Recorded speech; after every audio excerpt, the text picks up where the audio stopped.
আজ তুমি মারা গিয়ে আমায় যেন মুক্তি দিলে মা। মনে পড়ে মা, 17 বছরের কিশোরী মেয়েটা তোমার কাছে এসেছিল উড়ন্ত দুটো ডানা নিয়ে। তুমি নিমেষেই কেড়ে নিলে তার সমস্ত চঞ্চলতা। ভালোবাসার বদলে বিষিয়ে দিয়েছ তার ছোট্ট মস্তিষ্ককে। হ্যাঁ, তুমি চলে গেলে। আজ তবেই আমার ভাগ্য বদলের দিন এসেছে মা। তোমায় ছাড়াই আমি ভীষণ ভালো থাকবো, ভীষণ। সবাই যখন শোক পালনে ব্যস্ত, সেখানে শাশুড়ির মৃত্যু। দেহের সামনে বসে একমাত্র পুত্রবধূ শিখা তাকে নিয়ে আক্ষেপ করে বসলেন। এ সময় পুত্রবধূর এহেন কথা বড়ই অদ্ভুত শোনালো। লোকজন চমকে উঠল, অবাক হয়ে দেখছেন মেয়েটাকে। তার মধ্যে শিখার ছোট বোন সখা দৌড়ে আসলো বোনের কাছে। দুহাতে শিখার মুখ চেপে ধরে সাবধানী কণ্ঠে শুধালো, চুপ কর আপা, তুই পাগল হয়ে গেছিস আপা। মানুষটা আর বেঁচে নেই। দুলাভাই যদি শুনতে পায় এ কথা, তোকে আর আস্ত রাখবে না আপা। সেদিকে কোনো হেলদোল নেই নারীটির।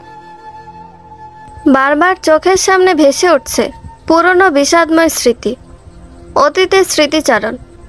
গরিব বাবা 17 বছরই রূপবতী কিশোরী মেয়েটার বিয়ে হয়েছে আজ 35 বছরের এক লোকের সাথে।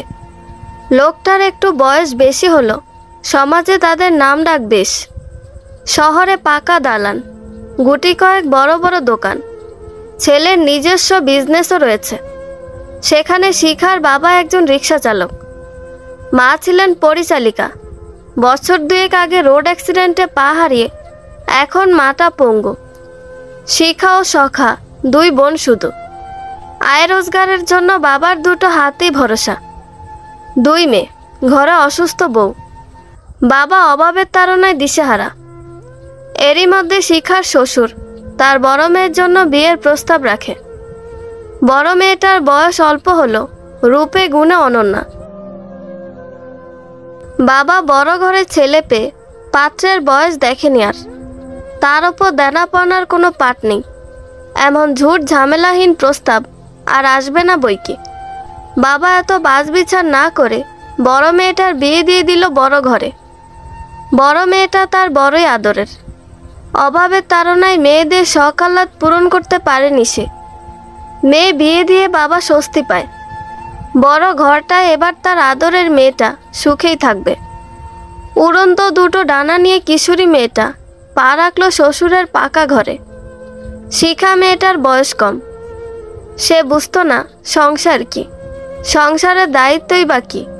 শুধু বুঝতে শিখলো এটা তার স্বামীর ঘর। ফুলসজ্জিত ঘরটায় গুটিসুটি হয়ে বসে আছে শিখা, অপেক্ষা করছে তার স্বামীর জন্য। কিছু সময় বাদে ঘরে প্রবেশ করলো আজান। নববধূর হাতটি মুঠোয় আগলে নিয়ে বলল, আমার মাকে ভালোবেসে শিখা, কখনো কষ্ট দিও না যেন। মনে করো উনি তোমার মায়ের মতন। এটাই ছিল তার স্বামীর প্রথম কথা। চঞ্চল শিখা পরক্ষণে বোকার মতো প্রশ্ন করল, শুধু কি আমি একাই তাকে ভালোবাসবো? উনি আমায় ভালোবাসবে না? আজান মুস্কি হেসে কিশোরী বউকে বুকে জড়িয়ে নিয়ে মৃদুকণ্ঠে শুধালো, বাসবে। তুমি একটু মানিয়ে নিও নিজেকে। তাদের প্রথম রাতেই স্বামী তার মস্তিষ্কে ঢুকিয়ে দিয়েছে মাকে ভালোবাসতে হবে। উনি শিখারই আরেকটা মা। এই সত্যটুকু মেনে নিয়েছে মেয়েটা। বিয়ের পরের দিন সকালে নিজের রুমে বসে পা দোলাচ্ছে শিখা। এমন সময় রুমে তার শাশুড়ি আসলো। শিখা শাশুড়িকে দেখিয়ে এগিয়ে গেল তার কাছে। উচ্ছ্বাসিত কণ্ঠে শুধালো, মা, তুমি আমার আরেকটা মা, তাই না? উনি বলেছে তোমাকে ভালোবাসতে। আচ্ছা, আমি তোমাকে ভালোবাসলে তুমি আমায় ভালোবাসবে মা? শাশুড়ি তার এমন মায়া মাখা আবদারখানি মুহূর্তেই ঘুরিয়ে দিয়ে গমগমে গলায় বললেন, বাড়ির বউ হয়ে এসেছ, তবুও কোনো কাণ্ড জ্ঞান নেই তোমার। মা কিছু শেখায় নাই তোমাকে? সকাল যে হয়েছে, এখনো স্বামীর সোহাগী বউ হয়ে রুমে ঘাপটি মেরে আছো। রান্নাটা কে করবে শুনি? শাশুড়ি মা শক্ত হাতে তার নরম হাতটা ধরে টেনে নিয়ে গেলেন রান্নাঘরে। শিখা চমকে উঠল। ফর্সা মুখখানায় আধার নেমে আসলো তার। যাবার সময় একটুখানি আশা নিয়ে ছলছল চোখে স্বামীর পানে একবার তাকালো সে। ভাবছে লোকটা তার হয়ে কিছু বলবে মাকে, কিন্তু লোকটা সাথে সাথে মাথা নিচু করে নিলেন। মাকে কিছু বলার সাহস হয়ে ওঠেনি তার। স্বামীর ঘরে প্রথম সকালেই কাঁদল সে। শিখা আঁচলে চোখ মুছতে মুছতে ছোট ছোট হাতে সব একাই রান্না করে নিল। পরক্ষণেই খুব সহজে মেনে নিল এই বাক্য। বাড়ির একমাত্র বসে রান্নাঘরের দায়িত্ব তার। সব খাবার টেবিলে গুছিয়ে নিজের রুমে চলে গেল শিখা। এবার একটু ফ্রেশ হওয়া দরকার। কিয়ৎক্ষণ বাদে আসতেই দেখতে পেল বাড়ির সবাই তাকে রেখে খেতে বসেছে, এমনকি তার স্বামীও। অভিমানে বুক ফুলে উঠল তার। নিঃশব্দে ওখান থেকে চলে যেতে নিল। তার মধ্যে শ্বশুরমশাই স্নেহময়ী কণ্ঠে ডাক দিয়ে বলল, বৌমা কই যাচ্ছ? খেতে এসো, আজ একসাথে খাই। দাঁড়িয়ে গেল শিখা। বড়দের অবাধ্য হতে বাবা মা কখনোই শেখায়নি তাকে। সকল অভিমান চাপা রেখে হাসি মুখে গিয়ে বসলো শাশুড়ির কাজ ঘেঁষে। কিন্তু শিখার শাশুড়ি রেহেনা বেগম 4 মেয়ে একমাত্র ছেলেকে নিয়ে ব্যস্ত। তাদের পাতে এটা সেটা দিচ্ছে, ছোট্ট মেয়েকে খাইয়ে দিচ্ছে। শিখারও একবার বলতে ইচ্ছে করছে, আমাকেও খাইয়ে দাও মা। পরক্ষণে ভয়ে নিজের ইচ্ছে মনের মাঝে চাপা রাখলো মেয়েটা। চারপাশে তাকিয়ে ঘুরে ঘুরে দেখছে অচেনা মানুষগুলোকে। তারা দিব্যি খাচ্ছে। পাশে যে নতুন বউটা খালি প্লেটে বসে আছে তাকেও দেখছে না। এই পরিবেশের সাথে অচেনা সে। পরে ভাবলো বড়লোক বাড়ির মানুষগুলো বোধহয় এমনই হয়। কারো ভরসা না করে নিজের প্লেটে নিজেই ভাত নিল শিখা। মাংসের বাটিটা ধরার আগে শাশুড়ি সেটা নিয়ে নিল। নিজের ও ছেলের প্লেটে ভর্তি করে সবটুকু মাংস রাখলো। তারা মা ছেলে খাচ্ছে। শিখার জন্য এক টুকরো মাংস অবশিষ্ট রাখলো না। শাশুড়ি একবার জিজ্ঞেস অবধি করলো না, তুমি মাংস খাও? এদের আচরণে শিখার ছোট্ট মনটা পীড়া দিচ্ছে। চোখ দুটো টলমল করছে। আসলে কিন্তু এমনটা নয় যে। শিখা মাংস ভীষণ পছন্দ করে। শাক অথবা একটা তরকারি দিয়ে খাওয়ার অভ্যাস তার আছে। তবুও প্রথম দিনে এ বাড়িতে তার মূল্য কতটুকু? কিশোরী কন্যা খুব সহজে অনুমান করে ফেলল। প্রথম সকালে এটাই প্রথম শাশুড়ি ও স্বামীর প্রতি তার অভিযোগ হয়ে রইল। খুব গোপনে অভিমান পুষে নিল তার বক্ষে। ধরনীর বুকে বিকেল নেমেছে। ছোট্ট মেয়েটাকে নিয়ে শিখার বাবা মনিরুল এসেছে মেয়েটাকে একটুখানি দেখার জন্য। তার শক্ত হাতে রয়েছে একটা মিষ্টির ব্যাগ। বাড়ির ভিতরে প্রবেশ করতেই বাড়িটা নীরব মনে হলো। বড় মেয়েটার মুখটা দেখার জন্য বাবার তর্স হচ্ছে না যেন। উচ্চস্বরে ডাকলো, শিখা আম্মা, কই তুই মা? দেখ তোর আব্বা তোরে দেখবার লাইগা আইছে। তৎক্ষণাৎ রুম থেকে বেরিয়ে আসলো শিখার শাশুড়ি। আতপুরনো ধূসর পোশাকে মনিরুলকে দেখে মুখখানা অন্ধকার হয়ে গেছে তার। বিরক্ত কণ্ঠ শোধালো, কি হচ্ছেটা কি এ বাড়িতে? এমন চেঁচাচ্ছেন কেন? থমথম খেয়ে যায় বাবা।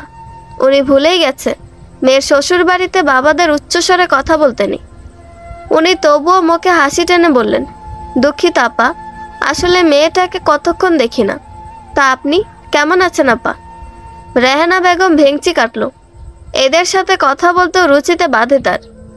বড়সড় পা ফেলে চলে যেতে নিল শিখার ঘরটার দিকে। মনিরুলের হাতে ব্যাগ দেখে দাঁড়িয়ে গেল।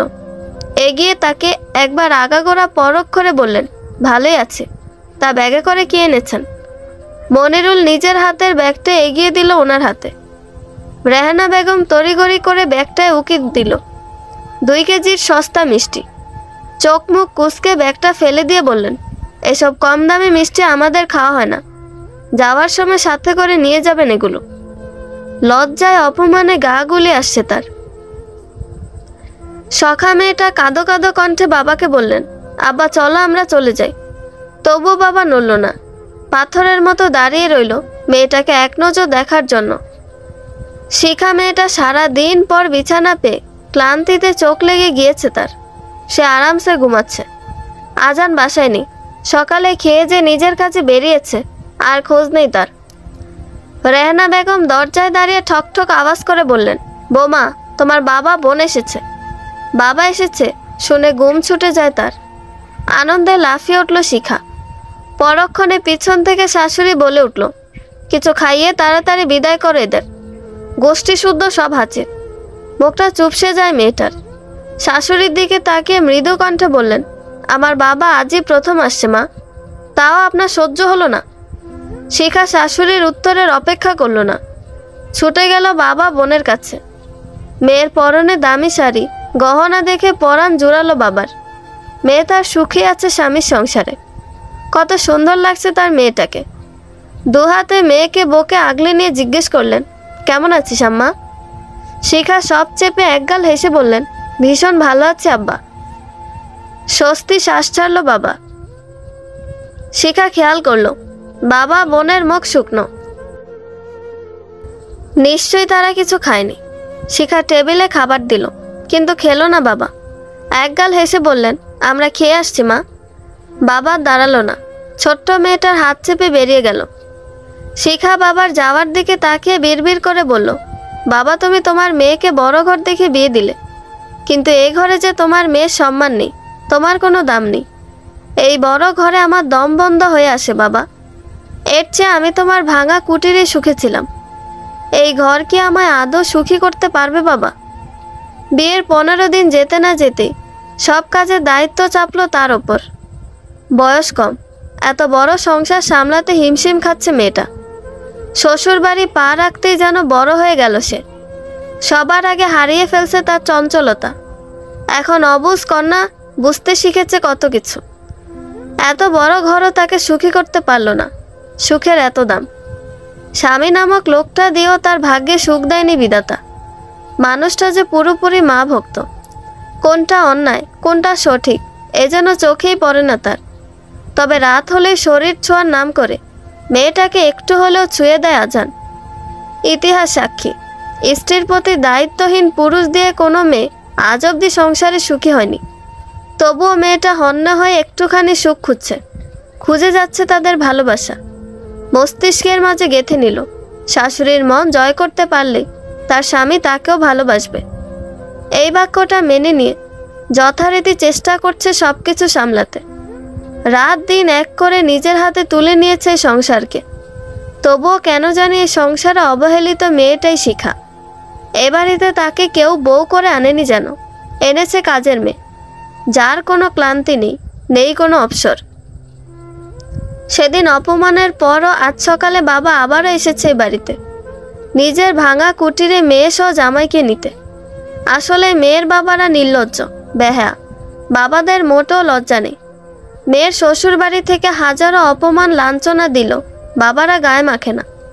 শুধুমাত্র মেয়ের মুখের দিকে তাকিয়ে বাবারা মুচকি হেসে উড়িয়ে দেয় সমস্ত বঞ্চনা। মনিরুলও তার ব্যতিক্রম নয়। বিয়ের পরে প্রথম স্বামীর সাথে বাপের বাড়ি যাবে শিখা। আনন্দের শেষ নেই তার মনে। বাড়ি গিয়ে প্রাণ ভরে শ্বাস নিবে সে। মায়ের হাতে শাক দিয়ে পেট ভরে ভাত খাবে। শ্বশুর বাড়িতেই কয়দিনই হাঁপিয়ে গিয়েছে কিশোরী কন্যা। নিজ বাড়ির নাম শুনে ভিতর থেকে ভুলে গিয়েছে সব মন খারাপি। চঞ্চল কন্যা নিজেকে আজ ইচ্ছে মতো রাঙিয়েছে বাহারি সাজসজ্জায়। আজান তাদের রুমে বসে ফোন ঘাটছিল। শিখা তার সামনে দাঁড়িয়ে কোমরে হাত রেখে শুধালো, আমাকে কেমন লাগছে বলুন তো? আজান পূর্ণ দৃষ্টি রাখে কিশোরী বউয়ের পানে। তার চোখ ঝলসে যাচ্ছে যেন।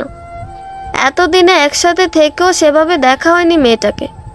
মেয়েটাকে বলাই চলে আগুন সুন্দরী। আজ একটু বেশি সুন্দর লাগছে তাকে। নীল রঙা শাড়ি পরেছে শিখা, সাথে সিম্পল সোনার গহনা। ফর্সা শরীরে চিকচিক করছে। ফাঁকা ঢোক গিলে আজান। পরক্ষণে ধীর পায়ে এগিয়ে গিয়ে শিখার খোলা চুলে নাক ডুবিয়ে মৃদু স্বরে শুধালো, শিখার থেকে তো আজ আগুন বের হচ্ছে। শিখার অনলে পুড়ে যাচ্ছে হতবাগা। একদম আগুন সুন্দরী লাগছে তোমায়। এই প্রথম স্বামীর থেকে নিজের প্রশংসা পেয়ে লজ্জা পেল মেয়েটা। লাজুক হেসে বলল, আমি আগুনের শিখা হব, আপনি আগলে নিন। এত অবহেলা না করে একটু ভালোবাসা দিন। আজান জবাব দিল না। এমনটা নয় যে মেয়েটাকে তার অপছন্দ, পছন্দ। তবুও কোথাও যেন জড়তা রয়েছে। এই জড়তার জন্য নিজের ভিতরের কথা প্রকাশ করা হয় না। তন্মধ্যে বাসায় পা রাখলেই মা বউয়ের নামে ছেলের মস্তিষ্কে বীজ ঢুকিয়ে দেয়। এজন্য আজান নিজের দুর্বলতা শক্ত খোলসে মুড়িয়ে রাখে। বাচ্চা মেয়ে আশকারা পেয়ে মাথায় উঠে যাবে। তাছাড়া মায়ের ভাষ্য মতে বউ হচ্ছে শাসনের জিনিস, এদের বেশি আহ্লাদ করতে নেই, তাহলে হিতে বিপরীত হওয়ার সম্ভাবনা রয়েছে। মায়ের থেকে শিক্ষায় বড় হয়েছে ছেলেটা। যুবতী বউয়ের ছোঁয়া পেয়ে আজ অনেক কিছু বলতে ইচ্ছে হলো, থেমে যায় আজান। নিজের ইচ্ছেগুলো গুটিয়ে নিল তৎক্ষণাৎ। শিখাকে ছেড়ে দূরে গিয়ে দাঁড়িয়ে গম্ভীর কণ্ঠে বলল, তাড়াতাড়ি গোছগাছ করে নিচে এসো। কথা শেষ করে বড় বড় পা ফেলে বেরিয়ে যায় রুম থেকে। মায়ের রুমে নক করে নরম কণ্ঠে শুধালো, মা আসবো? রেহানা বেগম খাটে আয়েসি ভঙ্গিতে বসে পান চিবোচ্ছে। ছেলের কণ্ঠ শুনে একগাল হেসে বলল, আয় বাবা। মা বলছিলাম কি, কিছু টাকার প্রয়োজন। ইনিয়ে বিনিয়ে মাথা নিচু করে বলল আজান। হাজার হাজার টাকা নিজে ইনকাম করলো, মাতব্বরি সব মায়ের। মাস শেষে বেতন পেয়ে মায়ের হাতেই তুলে দেয় সে। এমনকি হাত খরচটাও মাঝে মাঝে মায়ের থেকে চেয়ে নিতে হয়। এই সংসার চলেই মায়ের কথায়। ছেলের টাকা লাগবে শুনে কিঞ্চিত বিরক্ত হয় রেহানা বেগম। হেয়ালি পায়ে আলমারি থেকে 1000 টাকার একটা নোট ছেলেকে ধরিয়ে দিল। আজান টাকাটা নেড়ে চেড়ে দেখে অনেকটা সাহস নিয়ে কিয়ৎক্ষণ পরে বলল, মা মাত্র 1000 টাকা? ওই বাড়িতে তো প্রথমবারই যাচ্ছি আমি। এই বাজারে জিনিসপত্রের যে দাম, তাছাড়া আমার তো এক্সট্রা একটা হাত খরচও রয়েছে। তেতে উঠলেন মা। ছেলের দিকে তাকিয়ে মুখ কিরমির করে বলল, 2 দিনই বউ মগজ ধুয়ে ফেলছে তোর আজান। আমার মুখে মুখে খুব তর্ক করা শিখেছিস। শ্বশুর বাড়ির জন্য দেখছি দরদ উতলে পড়ছে আজকাল। আজান মিনমিন করে বলল, কি যে বলছো মা? আসলে। তাকে থামিয়ে দিয়ে মা বলল, হয়েছে, চুপ কর। 1000 টাকায় খুব হয়ে যাবে তোর। যেই না তো শ্বশুর বাড়ি, ভাঙা টিনের চালে 2 কেজি সস্তার মিষ্টি নিয়ে গেলেই ল্যাটা চুকে গেল। খবরদার, এর চেয়ে বেশি কিছু নিস নেই। দরজায় দাঁড়িয়েছিল শিখা। মূলত আজানকে হাসি হাসি মুখে ডাকতে আসছিল সে। এসেই শাশুড়ির এমন আচরণে তার এ উল্লাস বেশিক্ষণ স্থায়ী হলো না। অপমানে গা হিসিস উঠল মেয়েটার। অথচ স্বামী তার নির্বাক। লোকটা এমন কেন? ন্যায় অন্যায় কি তার চোখে পড়ে না? তার বাবা গরিব তাই বলে কি কথায় কথায় এভাবে অপমান করবে? শিখা এগিয়ে গেল রুমে। তার মধ্যে আজান বিনা বাক্যে মাথা নত করে বেরিয়ে যেতে উদ্যত হলো। এমন সময় পিছন থেকে শিখা শাশুড়িকে উদ্দেশ্য করে মৃদু কণ্ঠে বললেন, আপনার ছেলে আমাদের বাড়ি খালি হাতে গেল, তার কোনো অমর্যাদা হবে না মা। আমার বাবা হতেই পারে রিক্সা চালক কিংবা গরিব, তবুও সে নতুন অতিথিদের কি করে খাতির যত্ন করতে হয় সে বিষয়ে সচেতন। শিখার এহেন কথায় গা জ্বলে যাচ্ছে রেহানা বেগমের। মুখে ঝামটি মেরে বললেন, নুন আনতে পান্তা ফুরায়, তার মেয়ে দেমাক কত। আজান দেখছিস, তোর বউ আমার মুখে মুখে তর্ক করছে। মায়ের ন্যাকা কথা শুনে আজান শিখার দিকে তাকিয়ে মৃদু চোখ রাঙিয়ে বলল, আমাদের মা ছেলের মাঝে তোমাকে কথা বলতে কে বলল শিখা? নেক্সট টাইম এমনটা যেন না হয়, মাথায় রেখো। শিখা স্বামীর আচরণে অবাক হয়ে যায়। আচ্ছা, এখানে তার দোষটা কোথায়? সে কি ভুল কিছু বলেছে? কই, লোকটা প্রতিবাদ করবে, উল্টো তাকে ধমকাচ্ছে। পরক্ষণেও কিছু বলতে গিয়েও থেমে গেল মেয়েটা। বাবা নিচে বসা, আবার যদি বাবাকে অপমান করে তারা। তার মধ্যে নিচ থেকে বাবা হাঁক ছেড়ে বললেন, শিখা আম্মা, হলো তোদের, তাড়াতাড়ি কর মা, আমার ওদিকে দেরি হয়ে যাচ্ছে। শিখা বিনা বাক্যে নিচে আসলো, তার পিছনে পিছনে আজান। রেহানা বেগম পিছন থেকে ছেলেকে উদ্দেশ্য করে বললেন, আজকের দিনটা থেকে আগামীকাল বউকে নিয়ে চলে আসিস বাড়িতে। তোর সংসারের এত কাজকাম আমি করতে পারবো না বাপ। এমনিতে হাঁটুর ব্যথাটা বেড়েছে। আজান বাধ্য ছেলের মতো মাথা নাড়ল। কতদিন পরে মেয়ের জামাইকে পেয়ে আনন্দের শেষ নেই শিখার মা বাবার। এই প্রথমবার জামাই এসেছে বাড়িতে, তার আদর যত্নের কোনো কমতি নেই। বাবা ধারের টাকায় ব্যাগ ভর্তি বাজার করছে। মা খোয়ারের সবচেয়ে বড় মুরগিটা নিয়েছে রান্নার জন্য। শিখা হরেক রকম নকশি পিঠা বানাচ্ছে। কিন্তু জামাইটা একদিনের বেশি থাকলোই না। আফসোসে মরে যাচ্ছে শিখার মা। মন মতন কিছু করতেই পারল না। যথারীতি মায়ের কথা মোতাবেক পরদিন সকালে আজান শিখাকে নিয়ে বেরিয়ে পড়ল নিজের বাড়ির উদ্দেশ্যে। যদিও শিখা আর কয়টা দিন থাকার বায়না ধরেছিল, কিন্তু আড়ালে স্বামীর রক্তিম চোখের কাছে চুপসে গেল তার ইচ্ছে। শিখার মনটা আজ ভীষণ খারাপ। কতদিন পর বাবার বাড়িতে এসো কটা দিন থাকা হলো না তার। আপনজনকে ছেড়ে আসার কষ্টে দু চোখে অশ্রুকণা ভিড় করছে মেয়েটার। সেদিকে কিচ্ছুটি যায় আসে না কারো। অতিরিক্ত মা ঘেঁষা পুরুষের বসে স্ত্রীর প্রতি লোকটা সবসময় উদাস। আজান বাড়িতে পা রাখতেই রেহানা বেগম জিজ্ঞেস করতে শুরু করলেন, শ্বশুরবাড়ি কোন বেলায় কি কি খাইয়েছে তাকে, তার ছেলের কোথাও কোনো অসম্মান হলো কিনা, আরও কত কি। তার মধ্যে শিখা শাশুড়ির সামনে কয়েকটা বক্স ভর্তি খাবার রেখে বললেন, এগুলো আমার মা তোমার জন্য পাঠিয়েছে মা। কথা শেষ করে শিখা কাজে লেগে পড়ল। তার আর বিশ্রাম নেই। একটা দিন ছিল না, রান্নাঘরে হাঁড়ি পাতিল জমা হয়ে গিয়েছে, ঘরগুলো অপরিষ্কার। দুপুর হয়ে গিয়েছে প্রায়, এক্ষুনি আবার রান্না করতে হবে। শিখা যেতেই রেহানা বেগম দ্রুত বক্সগুলো খুলে দেখতে লাগলেন। পোলাও, আস্ত মুরগির রোস্ট, গরুর মাংস সহ আরও কয়েক রকমের বড় বড় মাছ রয়েছে বক্সে। যা দেখে জিভে জল চলে আসছে তার। তৎক্ষণাৎ পেট ভরে খেয়ে ঢেকুর তুলে ছেলেকে উদ্দেশ্য করে বলল, খাবারের কি বিশ্রী স্বাদ, এগুলো না নিয়ে আসলো তো হতো। শিখা কান এড়ালো না এ কথা। শাশুড়ির কথা শুনে রান্নাঘরে বসে বিড়বিড় করে বললেন, তোমাকে কলিজা ভুনা করে খাওয়ালেও তুমি বলবে লবণে কম হয়েছে। কেউ শুনল না তার নীরব বাক্য। এরই মধ্যে আজান মুখ ফসকে বোকার মতো বলে উঠল, তাহলে তুমি এতগুলো খেলে কেন মা, কম খেলেও তো হতো। আবার না জানি পেটে সমস্যা হয় তোমার। খেপে গেলেন রেহানা বেগম। ছেলের দিকে তাকিয়ে ন্যাকা কণ্ঠে বলল, এখন আমি এত বেশি খাই যে তোর চোখে পড়ে গেছে আজান?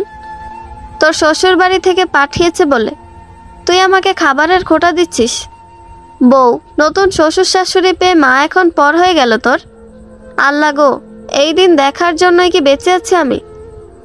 আজান এতক্ষণে ঠাউর করতে পারলেন সরল মনে কি বলে ফেলছেন তিনি। ভাবতেই জিভে কামড় দিল ছেলেটা। এখন মা কি তাকে আস্ত রাখবে? পেঁচাল করে মাথা খেয়ে দিবে আজ। তার থেকে এখান থেকে কেটে পড়ে শ্রেয়। তৎক্ষণাৎ আজান অফিসের নাম করে বাসা থেকে বেরিয়ে পড়ল। বিয়ের মাস পেরোতে না পেরোতেই বাচ্চার জন্য রেহানা বেগম পাগল করে দিচ্ছিল শিখাকে। কথায় কথায় একটা বাচ্চার আবদার করত রেহানা বেগম। শিখা ভাবল, বাচ্চা আসলে বোধহয় পাল্টে যাবে উনি। নাত নাতনির পেলে ভালোবাসবে শিখাকে, আর উনি ভালোবাসলে স্বামীর ভালোবাসা পাবে মেয়েটা। বিয়ের 3 মাস পেরোতে আজ যখন শুনল শিখা প্রেগনেন্ট, মুহূর্তে সবার চোখের রং বদলে গেল। শিখার বড় ননদ সন্দিহান চোখে তাকিয়ে গম্ভীর কণ্ঠে শুধালো, বিয়ে হলো মাত্র কয়েকটা দিন হলো, এর মধ্যে তুমি প্রেগনেন্ট হলে কি করে ভাবি? এই বাচ্চা আমার ভাইয়ের তো, নাকি অন্যের পাপ আমার ভাইয়ের বলে চালিয়ে দিলে? বড় মেয়ের যুক্তি শুনে চোখ মুখ শক্ত করে ফেলল রেহানা বেগম। এরই মধ্যে উনি মেয়ের সাথে সায় দিয়ে শিখার দিকে আঙুল উঁচু করে বলল, হ্যাঁ তাই তো, সত্যি করে বলো বৌমা, এই বাচ্চা কোথায় পেলে তুমি? এমন বিব্রতকর পরিস্থিতিতে পড়ে অশান্ত হয়ে পড়ল মেয়েটার হৃদয়। অবাক হয়ে দেখছে সবাইকে। আচ্ছা, এরাও কি মানুষ? শেষমেশ নিজের চরিত্রে দাগ লাগিয়ে দিল সবাই। শিখা মাথা চেপে বসে পড়ল। শাশুড়ির দিকে তাকিয়ে কান্নার কণ্ঠে শুধালো, মা, আল্লাহর দোহাই লাগে, আমার চরিত্র নিয়ে প্রশ্ন কইরো না। তুমি না খুব করে বলতে একটা বাচ্চা নাও বৌমা, আমার নাত নাতনির প্রয়োজন, তাহলে আজ কেন এমন বিব্রতকর প্রশ্ন করছো মা? কেউ শুনছে না অষ্টদশী মেয়েটার কাকতি মিনতি করা আহাজারি। 4 ননদ শাশুড়ি মিলে চিরুনি তল্লাশি করা শুরু করে দিল। এক একজন এক এক রকম মন্তব্য করছে। মেয়েটা দিশাহারা হয়ে শেষ ভরসা নিয়ে স্বামীর কাছে ছুটল। ভাবলো বাবা হওয়ার আনন্দে শিখাকে সাপোর্ট করবে তার স্বামী, শিখার হয়ে অন্যায়ের প্রতিবাদ করবে উনি। কিন্তু আজান মেয়েটাকে আরও এক ধাপ ভেঙে গুড়িয়ে দিয়ে বলল, এই বাচ্চা নষ্ট করে ফেলো শিখা, এত দ্রুত আমার বাচ্চা চাই না। শিখা অবাক হয়ে বলল, কি বলছেন আপনি? এটাই আমাদের প্রথম সন্তান। না না, এটা আমি পারবো না, এটা অন্যায়, এটা পাপ। আমি ঠিকই বলছি শিখা, আজই আমার সাথে হসপিটালে যাবে তুমি। শিখার বয়স অল্প হলো, মাতৃত্বের স্বাদ থেকে বঞ্চিত হতে চায় না সে। অদ্ভুত এক মায়ার কারণে নিজের সাথে বেড়ে ওঠা অস্তিত্বকে বিলীন করতে নারাজ মেয়েটা। মা হয়ে কি করে খুন করবে নিজের অনাগত সন্তানকে? বাচ্চাকে এভাবে খুন করে সারা জীবন অপরাধী হয়ে বাঁচতে চায় না সে। নিরুপায় হয়ে স্বামীর হাতে পায়ে ধরে কাঁদছে মেয়েটা। বুক ভরা আহাজারি নিয়ে বললেন, আমার সাথে এমন অন্যায় কাজ করবেন না আপনারা, প্লিজ। এই অসহায় মেয়েটার ওপর একটু দয়া করুন। অসহায় এক মা অনাগত সন্তানের প্রাণ ভিক্ষা চাইছে, কিন্তু আজান নিজের কথায় অটল। শিখা দিশেহারা হয়ে যায়। না, এই অসভ্য সমাজে থাকবে না শিখা। বাচ্চা সহ একসাথে মরে যেয়ে মুক্তি দিবে সবাইকে। সবার প্রতি অভিযোগ, একরাশ কষ্ট নিয়ে সিলিং ফ্যানের সাথে গলায় ফাঁস লাগলো মেয়েটা, কিন্তু বেঁচে গেল সে। কিছু করার আগে দেখে ফেলল আজান। তাকে সেইবার বাঁচিয়ে নিল তার স্বামী। কিন্তু বাচ্চা রাখার অপরাধে স্বামীও তার দিক থেকে মুখ ফিরিয়ে নিল যেন। অসুস্থ মেয়েটাকে কেউ এক চুল শান্তি দিচ্ছে না। কেটে গিয়েছে আরও 2 মাস। শিখার এখন 3 মাস চলছে। আজ শিখার শ্বশুর বাড়িতে বিশাল আয়োজন চলছে। আজ শহর থেকে আজানের বাবা ও ছোট বোন আশা আসছে বাড়িতে। আজানই বোনের শ্বশুর বাড়ি যাবে আশাকে আনতে। তার ছোট্ট বোনটাও 8 মাসের প্রেগনেন্ট। এখন থেকে এখানেই থাকবে। স্বামী ও ছোট মেয়ে আসার খবর পেয়ে মা তাদের সকল পছন্দের খাবারের আয়োজন করছে, কিন্তু নিস্তার নেই এই অল্প বয়সে অসুস্থ মেয়েটার। শিখা রান্না করছে, রেহানা বেগম দাঁড়িয়ে দাঁড়িয়ে তদারকি করছে। এরই মধ্যে আজান রুম থেকে হুঙ্কার ছাড়ল, শিখা, আমার শার্ট প্যান্ট আয়রন করতে বলেছিলাম না তোমাকে? এখনো করনি কেন? কেন করনি? এখন পরবটা কি আমি? আজানের কথা কানে আসতেই মাথায় হাত রেখে ফাঁকা ঢোক গিলে শিখা। রান্নাঘরে কাজের চাপে একদম সে কথা ভুলে গিয়েছিল মেয়েটা। ছেলের কথা শুনতে পেয়ে পাশ থেকে রেহানা বেগম দাঁত কটমট করে শিখাকে বললেন, বৌমা, আমার সংসারে কিন্তু এসব হেয়ালি চলবে না। আমার ছেলেটার একদম খেয়াল রাখো না তুমি। পরবর্তীতে এগুলো কিন্তু সহ্য করব না আমি। যাও রুমে গিয়ে দেখো বাবুর কি প্রয়োজন। আমার একদম মনে ছিল না মা, আপনি একটু তরকারিটা দেখুন। যাচ্ছি আমি। মনে ছিল না ছাই, সব কাজে ফাঁকি দেওয়ার ধান্দা। শাশুড়ির কথা শুনে আর কথা বাড়ালো না শিখা। চঞ্চল পায়ে রুমে চলে গেল। ভেজা হাতটা শাড়ির আঁচল দিয়ে মুছতে মুছতে অপরাধীর ন্যায় শুধালো, সরি, কাজের চাপে আপনার শার্টের কথা বেমালুম ভুলেই গেছিলাম আমি। আপনি একটু অপেক্ষা করুন, আমি এক্ষুনি করে দিচ্ছি। মেয়েটার এসব হেয়ালি দেখে মুহূর্তে মাথাটা গরম হয়ে গেল আজানের। বিছানায় রাখা শার্টটা শিখার গায়ে ছুঁড়ে মেরে দাঁতে দাঁত চেপে বলল, কি এমন কাজ করো তুমি সারাদিন? তোমার মন আজকাল থাকে কোথায়? হ্যাঁ, সময় মতো একটা কাজ ঠিক মতো করো তুমি। এখন আর করার প্রয়োজন নেই এগুলো। এটা দিয়ে তুমি এখন পূজা করো। স্বামীর আচরণে ভারী দীর্ঘশ্বাস ছাড়ে শিখা।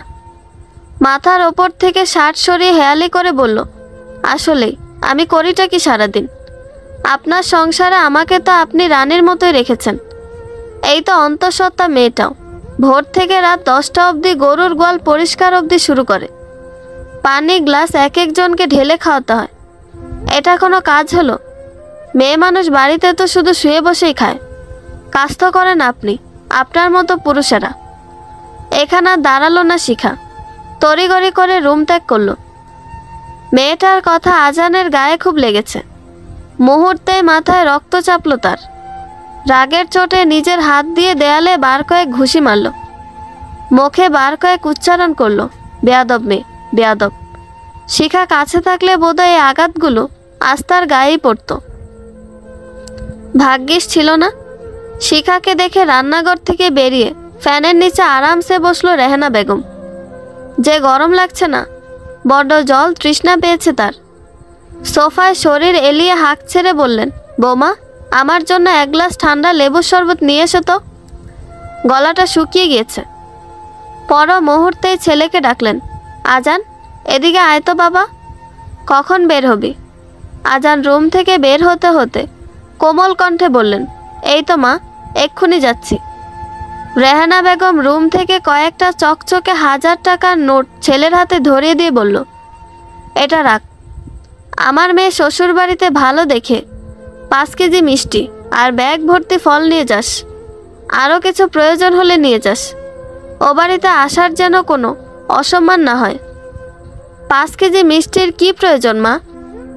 সস্তা দেখে 2 কেজি মিষ্টি নিলেই তো হয়ে যায়। শাশুড়ি মায়ের কথা শুনে পিছন থেকে শিখা তাচ্ছিল্য করে বলে উঠল। শিখার কথা শুনে রেহানা বেগম একগাল হেসে বললেন, কি যে বলো বৌমা, আজান বড় ভাই যাচ্ছে বোনের শ্বশুর বাড়িতে, ওর একটা সম্মান আছে না? হ্যাঁ মা, তোমার মেয়ে শ্বশুর বাড়িতে 5 কেজি মিষ্টি, ব্যাগ ভর্তি ফল নিতে হয়, না নিলে তোমাদের সম্মান থাকে না। আর ছেলে শ্বশুর বাড়িতে সস্তা দেখে 2 কেজি মিষ্টি যথেষ্ট। আচ্ছা, তখন তোমার ছেলের সম্মান যায় না? অপমানে মূর্ছা যাচ্ছেন রেহানা খানম। মেয়েটার মুখে বুলি ফুটেছে বেশ। আজান ক্রোধিত চোখে একবার চাইল শিখার পানে। শক্ত একটা চর বসিয়ে বলে উঠলেন, তোকে বলছিলাম না মায়ের মুখে মুখে তর্ক করবি না? তবুও কেন কথা বলছিস? আমার বোনদের কি দিব না তাও তোকে জিজ্ঞেস করে দিতে হবে? টাকা কি তুই কামাই করিস নাকি তোর বাপ দিয়ে যায়? 2 দিন হলো না এ বাড়িতে আসছিস, তার মধ্যে সংসার নিয়ে মাতব্বরি করছিস তুই। এসব এখানে চলবে না। নেক্সট টাইম এমন করলে না বাসা থেকে একদম ঘাট ধাক্কা দিয়ে বের করে দিব। পাশে দাঁড়িয়ে মিটমিট করে হাসছে রেহানা বেগম। থামানোর নাম নেই, বরং খুশি হয়েছে সে। এটাই না হলো তার ছেলে, একেবারে কাজের মতো একটা কাজ করছে। শিখা গালে হাত দিয়ে অবাক চোখে দেখছে নিজের অপদার্থ স্বামীকে। শেষমেশ তার অসুস্থ অবস্থায় গায়ে হাত তুলল লোকটা। এত অধপতন হয়েছে আজকাল, সবসময় তার ভুলগুলোই চোখে পড়ে তার। মায়ের প্রতি এত সম্মান, তবে বউয়ের প্রতি কেন এত অবিচার? তার গায়ে হাত তুললেও ক্ষান্ত নেই, তার বাবাকেও টানছে। আচ্ছা, তার বাবা গরিব, তাই বলে কি তার সম্মান নেই? ফুঁসে উঠল শিখা। আজানের হাতটা ঝাড়া মেরে সরিয়ে দিয়ে আঙুল উঁচু করে শুধালো, মেরুদণ্ডহীন পুরুষ, আমার বাবাকে নিয়ে আর একটা কথা বললে আপনাকে আমি ছেড়ে কথা বলবো না। আপনার সাহস কি করে হয় আমার গায়ে হাত তোলার? আজান গা ঝাড়া দিয়ে মৃদু হেসে বলল, তোর গায়ে আবার হাত তুলবো? কি করবি তুই শুনি? অন্যায়কে অন্যায়, ভুলকে ভুল বলার সাহস কি আপনার আছে? আপনার মতো মেরুদণ্ডহীন পুরুষ দিয়ে আর কী বা আশা করা যায়? নিজের স্ত্রীকে যারা সম্মান করতে জানে না তাদের বিয়ে করা উচিত নয়। আপনার উচিত ছিল মায়ের আঁচলের তলায় বসে থাকা। শাশুড়ির পাশে শরবতের গ্লাসটা রেখে হনহনিয়ে রুম থেকে বেরিয়ে গেল শিখা। তা দেখে রেহানা বেগম মুখ বাঁকিয়ে বলল, 2 টাকা রিক্সাওয়ালার মেয়ে হয়ে দেমাক কত? এই মেয়ে খুব বার বেড়েছে বাবু। রুমে দরজা লাগিয়ে বালিশে মুখ গুজে কাঁদছে শিখা। এ কোথায় বিয়ে দিল বাবা? এই বাড়িতে এসে বড্ড হাঁপিয়ে গিয়েছে মেয়েটা। হাসতে ভুলে গিয়েছে সেই কবে। আজ ভীষণ ক্লান্ত। এত বড় ঘর, টাকা পয়সার কি খুব বেশি দরকার ছিল তার? বাবার আনা ডাল ভাতেই তো দিব্যি দিন চলতো তার। পর মুহূর্তে দলা পাকিয়ে আসা কান্নাগুলো গিলে বিড়বিড় করে বলে উঠল মেয়েটা, বাবা। কেন বুঝলে না তুমি? গরিব ঘরের মেয়েদের এত উঁচু ঘরে বিয়ে দিতে নেই। উঁচু ঘর, টাকা পয়সাওয়ালা লোকগুলো গরিব ঘরের মেয়েকে সবসময় অবহেলার অসম্মানই করে। তুমি চাইলে নিচু ঘরে আমি আজ প্রাণ ভরে শ্বাস ছেড়ে বাঁচতে পারতাম। এখানে আমার দম বন্ধ হয়ে আসে বাবা, এখান থেকে আমাকে নিয়ে নাও। বাবার কথা মনে পড়তেই শিখা তড়িঘড়ি করে মুঠোফোনটা হাতে নিয়ে কল দিল বাবার নাম্বারে। রিং হচ্ছে কিন্তু ফোন তুলছে না বাবা। 1 বার 2 বার 3 বারের বার ফোনটা রিসিভ হলো। ওপাশ থেকে ভেসে আসলো মায়ের হাস্যোজ্জ্বল কণ্ঠ, কেমন আছিস আম্মা? মায়ের কোমল কণ্ঠ শুনে আহ্লাদী কান্নাগুলো আবারও দলা পাকিয়ে আসছে তার। লম্বা শ্বাস টেনে ভাঙা ভাঙা কণ্ঠে শুধালো, উনি আমার গায়ে আজ হাত তুলেছে মা। এ বাড়িতে সবাই কথায় কথায় আমাকে গালমন্দ করে। আমাকে তোমরা এখান থেকে নিয়ে যাও মা, নিয়ে নাও আমাকে। আমার দম বন্ধ হয়ে আসছে এখানে। মেয়ের ভাঙা কণ্ঠ শুনে কেঁপে উঠে মায়ের কোমল হৃদয়খানি। মুহূর্তে ওনার সমস্ত উচ্চাসেরা মুখ থেকে বিলীন হয়ে কালো মেঘ ঘিরে ধরেছে। পর মুহূর্তে আঁচলে মুখ গুজে কেঁদে উঠলেন তিনি। উনি আগেই ঠাওর করছিল তার মেয়েটা ও বাড়িতে ভালো নেই। এর আগে মেয়েটাও কখনো প্রকাশ করেনি সে কথা। কখনো জিজ্ঞেস করলে একগাল হেসে বলতো, আমি ভালো আছি মা, চিন্তা করো না আমার জন্য। সেই মেয়েটা আজ নিজ মুখে স্বামীর ঘর ছাড়তে চাইছে। কতটা না কষ্ট সহ্য করছে তার বাচ্চা মেয়েটা। কি করবে মা? মেয়েকে নিয়ে আসবে নিজের কাছে? সে কি সম্ভব? নিরুপায় তারা। ঘরে অবিবাহিত আরও একটা মেয়ে তার মধ্যে নিজে অসুস্থ। এরই মধ্যে তার বিবাহিত অন্তঃসত্ত্বা মেয়েটা এনে কি করে সব সামলাবে? তার স্বামীর কি সেই সামর্থ্য আছে? এই অভিশপ্ত গরিব জীবনের সৃষ্টিকর্তা কেন যে এত অশান্তি দেন? মেয়েটার জন্য মন পুড়ছে তার। মন চাইলেও বুকের মাঝে সে ইচ্ছে চেপে মুখে বলল, আমি তোরা আয়না কোথায় রাখুম মা? তোর বাপের আয় রোজগারের কথা তো তুই জানোস। নুন আনতে পান্তা ফুরায়। ঘরে তো ছোট্ট বইন্ডা আবিয়েত্তা। তুই একটু মানায় নে মা। ওনারা যা বলে একটু সহ্য কর। আম্মা, তুই দেখিস একদিন তুই ঠিকই সুখী হইবি। তোর মায়ে তোরে প্রাণ ভৈরা দোয়া করে দিল। তুই একটু মানায় নে মা, পাগলামি করিস না। মায়ের কথা শুনে হঠাৎ করে হাসলো শিখা। সে কি হাসি! চোখে জল, মুখে খিলখিল করা হাসি। মনে মনে বার কয়েক আওড়ালো, যে কোনো সমস্যার একটাই কি সমাধান? মানিয়ে নাও, নয়তো মেনে নাও। মেয়েদের জীবন কি এতটুকুর মধ্যে সীমাবদ্ধ? উত্তর মেলাতে পারছে না শিখার ছোট্ট মস্তিষ্ক। পুনরায় মস্তিষ্কে জাগ্রত হলো সুখ নামক শব্দটি। তবে সুখী কি হবে সে? মাঝে বলল, তাকে আদৌ সম্ভব? ব্যঙ্গ করে আবারও হাসলো শিখা।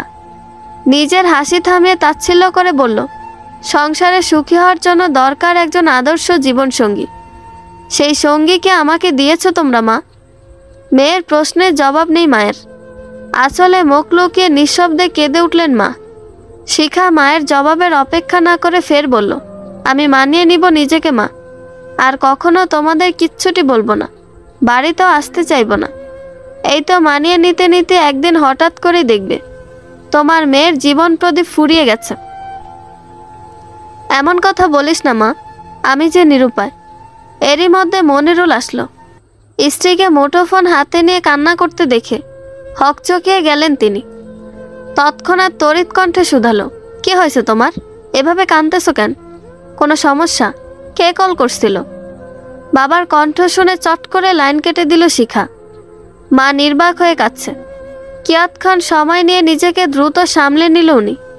খুব সূক্ষ্মভাবে স্বামীর থেকে বিষয়টি এড়িয়ে গেল। কেননা বাবা মেয়ের এরূপ কথা শুনলে ভেঙে পড়বে। অনুশোচনায় ভুক্তভোগী হয়ে গুমড়ে যাবে ভেতরে। বড় কন্যাকে যে খুব শখ করে বিয়ে দিয়েছে বড় বাড়িতে, এই মানুষটাকে কি কাঁদানো ঠিক হবে? একদমই না। তপ্ত দীর্ঘশ্বাসে ভারী হলো মায়ের বুক। দুপুর গড়িয়ে বিকেল হয়েছে, তবুও না খেয়ে নিজের রুমে চোখ দুটো বন্ধ করে শুয়ে আছে শিখা। তারই এক পাশে শুয়ে আজান। মাত্রই প্যাড পুড়ে খেয়ে সুখের ঢেকুর তুলছে লোকটা। তার পাশে যে অসুস্থ বউটা না খেয়ে আছে, তাতে কোনো হেলদোল নেই তার। শিখা আজ কেন 5 দিনও যদি নিজ ইচ্ছে না খেয়ে থাকে, এতে অবশ্যই এ বাড়িতে কারো কিছু যায় আসে না। চঞ্চল সেই মেয়েটা নিজেকে রোবটের মতো চালাচ্ছে আজকাল। মায়ের কথা মতো মনের অভিমানগুলো খুব গোপনে মণিকোঠায় ঠাঁই লুকিয়ে সব অন্যায় মেনে নিল মেয়েটা। এই তো কিছুক্ষণ আগে রান্নাসহ যাবতীয় কাজ সেরে রুমে এসেছে শিখা। অসুস্থ শরীরে এত খাটুনির ফলে শরীরটা ভীষণ দুর্বল লাগছে, পেটে ক্ষুধাও লাগছে। তবুও এই খাবার খেতে ইচ্ছে করছে না তার। চারপাশে খাবারের গন্ধ মৌ মৌ করছে। বাড়িতে সবাই ঘটা করে খেয়েছে খানিকক্ষণ হলো, অথচ কেউ একবার তার খোঁজ নেয়নি।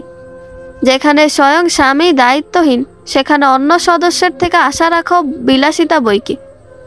একবার খেতে গিয়েও ফিরে এসেছে সে। এই খাবার আজ গলা দিয়ে নামবে না তার। আজ যদি তার বাবারও 16 কলা পূর্ণ থাকতো, হয়তো এ বাড়িতে সবার চোখের মনি হতো শিখা। চাপা কষ্টে চোখের কার্নিশ বেয়ে অজান্তেই গড়িয়ে পড়ছে অশ্রুকণারা। হুঁশ ফিরল মেয়েটার। তড়িঘড়ি করে হাতের উল্টো পিঠে মুছে নিল সেই জল। এক বুক দীর্ঘশ্বাস ছেড়ে চাইল পাশে শুয়ে থাকা স্বামীর মুখ পানে। লোকটা এখন আরামসে ঘুমাচ্ছে। ভাগ্য করে একটা পুরুষ জুটেছে তার কপালে। হেয়ালি করে হাসলো শিখা। ছল ছল চোখে স্বামীর দিকে তাকিয়ে আক্ষেপ নিয়ে বলে উঠল, সন্তান হিসেবে তুমি জাতির আদর্শ, এমন সন্তান প্রতিটি মায়ের হোক। স্বামী হিসেবে তুমি রিক্ত শূন্য, এমন স্বামী কোনো মেয়ের না হোক। আজান কি শুনল সে কথা? বোঝা গেল না। এরই মধ্যে শ্বশুর মশাই আসাপ ডাকলো শিখাকে। বৌমা, এদিকে একবার এসো তো মা। বাড়িতে আসলে একমাত্র এই ব্যক্তি তার একটু আধটু খোঁজখবর নেয়। শিখা এক মুহূর্ত দেরি করলো না, নিজেকে পরিপাটি করে রুম থেকে বেরিয়ে পড়ল। গর্ভকালীন সময়টা খুব ভালোভাবে কেটেছে আশার। তাকে দিনরাত সেবা দিয়ে গেছেন শিখা। ননদের জামা কাপড় ধুয়ে দেওয়া সহ বাচ্চার জন্য কাঁথা অবধি সেলাই করতে হয়েছে তার। আজ নর্মালি ছেলে বাবুর মা হয়েছে আশা। বাড়িতে নতুন মেহমানের আগমনে আনন্দের শেষ নেই কারো। ননদরা সবাই এসেছে, বাড়িতে ঘরভর্তি মেহমান। রেহানা বেগম আনন্দে আত্মহারা। পুরো পাড়ায় মিষ্টি বিলিয়েছে সে। অসুস্থ মেয়েকে ভালো মন্দ খাওয়াতে ব্যস্ত মা, কিন্তু অভাগা শিখা মেয়েটার 1 মিনিটের জন্য নিস্তার নেই। বাড়িতে অন্তঃসত্ত্বা ননদ আসার ফলে সেই থেকে শুরু হলো তার দিনরাত বাড়তি শরীর খাটুনি। তার মধ্যে মেয়েটা নিজে অসুস্থ, তবুও কেউ তার প্রতি একটু বিনয়ী হয়নি। তাকে সাহায্য করতে কখনো এগিয়ে আসেনি রেহানা বেগম। উল্টো কোথাও কোনো কাজের ভুল করলে কথা শুনিয়েছেন। মা এই ননদের গর্ভকালীন সময়ে রক্তমাখা কাপড়গুলো ধুয়ে পুকুর পাড়ে ধাপ করে বসে পড়ল মেয়েটা। তার মাথা ঘুরছে, আটশের গন্ধে গা উলগুলি আসছে। মুহূর্তে হরহর করে বমি করে দিল শিখা। শরীরে এতটুকু শক্তি নেই আজ, কোমরটায় তীব্র যন্ত্রণা অনুভব হচ্ছে। তাকে সাহায্য করার কেউ নেই। কোনো মতে দুর্বল দেহটা সচল করে টলতে টলতে রুমে গেল শিখা। এবার একবার ডক্টরের কাছে যাওয়া উচিত। এর আগে একবার কেউ সে কথা মনেও করেনি। আজান অফিসে এখন কি করবে শিখা? নিজের শরীরের সাথে না পেরে কল দিল স্বামীর কাছে। ভয়ে ভয়ে বলল, শুনুন, আমার শরীরটা ভীষণ খারাপ লাগছে, মাথাটা বড্ড ঘুরছে। বলছিলাম কি, আমাকে একটু ডক্টরের কাছে নিয়ে চলুন, এত যন্ত্রণা সহ্য করতে পারছি না। আজান বিরক্তিকর কণ্ঠে বলে উঠল, এই অসময়ে এজন্যই ফোন দিয়েছো তুমি? আমি অফিসে কাজ করতে আসি, ঘুরতে আসি না শিখা। আমি কখন বললাম আপনি ঘুরতে যান? আসলে আজকে একটু বেশিই কষ্ট হচ্ছে। আপনি একবার ছুটি নিয়ে আসুন না প্লিজ। আমার গুরুত্বপূর্ণ একটা মিটিং রয়েছে এখন, একদম সময় নেই হাতে। তোমার সমস্যা তুমি বুঝে নাও শিখা। আমি তার তোমাকে এত দ্রুত বাচ্চা নিতে বলিনি। আমাকে জ্বালাবে না একদম, কাজ করতে দাও। আচ্ছা, বাচ্চাটা কি আমার একার? আপনার কোনো দায়িত্ব নেই? আপনি এত পাষাণ কেন আজান? আমাকে একটু ভালোবাসলে আপনার কি খুব ক্ষতি হয়? কেন আমার প্রতি আপনার এত অনাচার? কয়েক সেকেন্ড পেরোলো ওপাশে নিঃশব্দ। শিখা অধৈর্য হয়ে বলে উঠল, কি হলো, কথা বলছেন না যে? হ্যালো। তবুও সাড়া নেই। শিখা ফোন হাতে নিয়ে দেখলো লাইন কেটে গিয়েছে ইতিমধ্যে। আবারও কল করলো মেয়েটা, কিন্তু ফোনটা এবার বন্ধ বলছে। এই সময়টা তো লোকটা ফোন বন্ধ করে রাখলো। হায় রে পুরুষ! স্বামীর এমন আচরণে বিষিয়ে উঠল কিশোরী মেয়েটার মন। মনে মনে প্রতিজ্ঞা করলো, দায়িত্বহীন পুরুষটাকে আর কখনো কিছু বলবে না সে। জেদ চাপলো তার অষ্টাদশী মনে। একাই ডক্টরের কাছে যাবে সে, কিন্তু টাকা? পর মুহূর্তে শ্বশুরের রুমে গেল শিখা। বৌমাকে দেখে সৌজন্যমূলক কিঞ্চিত হাসলো আসাম। পরক্ষণে মেয়েটার মলিন মুখ পর্যবেক্ষণ করে কোমল কণ্ঠে বললেন, কিছু বলবে বৌমা? তোমার মুখটা এত শুকনো লাগছে কেন? কি হয়েছে তোমার? লজ্জায় জড়সড় হয়ে দাঁড়ালো শিখা। এসব সিক্রেট কথা কি শ্বশুরকে বলা যায়? বিব্রতকর পরিস্থিতিতে পড়ে আজ শ্বশুরের কাছে টাকার জন্য হাত পাততে কেমন জানি লাগছে তার। তবুও নিজেকে ধাতস্থ করে মিহি কণ্ঠে শুধালো, বাবা, আমাকে কিছু টাকা দিবেন? আমি আজকে একটু ডক্টরের কাছে যাব, শরীরটা ভালো যাচ্ছে না। সে না হয় দিলাম, কিন্তু তুমি একা যেতে পারবে মা? এক কাজ করো, আজানকে ফোন করে আসতে বলো। শ্বশুরের কথা শুনে তপ্ত শ্বাস ছাড়ল শিখা। খানিকটা তাচ্ছিল্যের হাসি এসে বলল, আপনার ছেলের কি আর আমার জন্য সময় আছে বাবা? ব্যস্ত মানুষ কি না? আপনি যদি টাকাটা দিতেন তাহলে আমি একাই খুব করে যেতে পারবো। কথা বাড়ালো না আসাব। তার ছেলে যে একটা মেরুদণ্ডহীন সে ভালো করে জানে বাবা। ভাবছে হয়তো বউ পেলে বদলে যাবে ছেলেটা, কিন্তু আজান আর বদলালো না। মাকে আশকারা দিয়ে মাথায় তুলেছে। এখন তাকেও পরোয়া করে না রেহানা বেগম। এই পারিবারিক নিত্য অশান্তির জন্য নিজেই বাড়ি ছেড়ে শহরে থাকছে সে। সেখানে শহরের দোকানগুলো দেখাশোনা করে, মাঝে মাঝে বাড়িতে আসলে 2-4টা দিন থেকে চলে যায়। সংসারের অশান্তি পোহাতে পোহাতে চরম বিরক্ত মানুষটা। তাই তো এই সংসার নিয়ে তার কোনো মাথা ব্যথা নেই আজকাল। পারিবারিক কোলাহল থেকে নিজেকে আড়াল করেছে দিন দিন। দূরে থেকে মুক্ত বাতাসে শ্বাস নিচ্ছে, এই তো শান্তি। পর মুহূর্তে আশাব আশপাশ তাকিয়ে মানিব্যাগ থেকে 1000-10 টাকা শিখার হাতে গুঁজে দিল। শিখা এতগুলো টাকা দেখে অবাক হয়ে বলল, এত টাকা? এতটা লাগবে না বাবা, আপনি বরং আমাকে 2000-এর মতো দিন, তাতেই দিব্যি হয়ে যাবে আমার।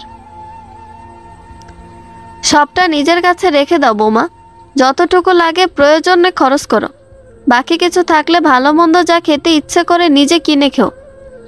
আমি তো আর সবসময় বাড়িতে থাকছি না। তবুও নিতে চায়নি শিখা। এক প্রকার জোর করে হাতে গুঁজে দিল আশাব।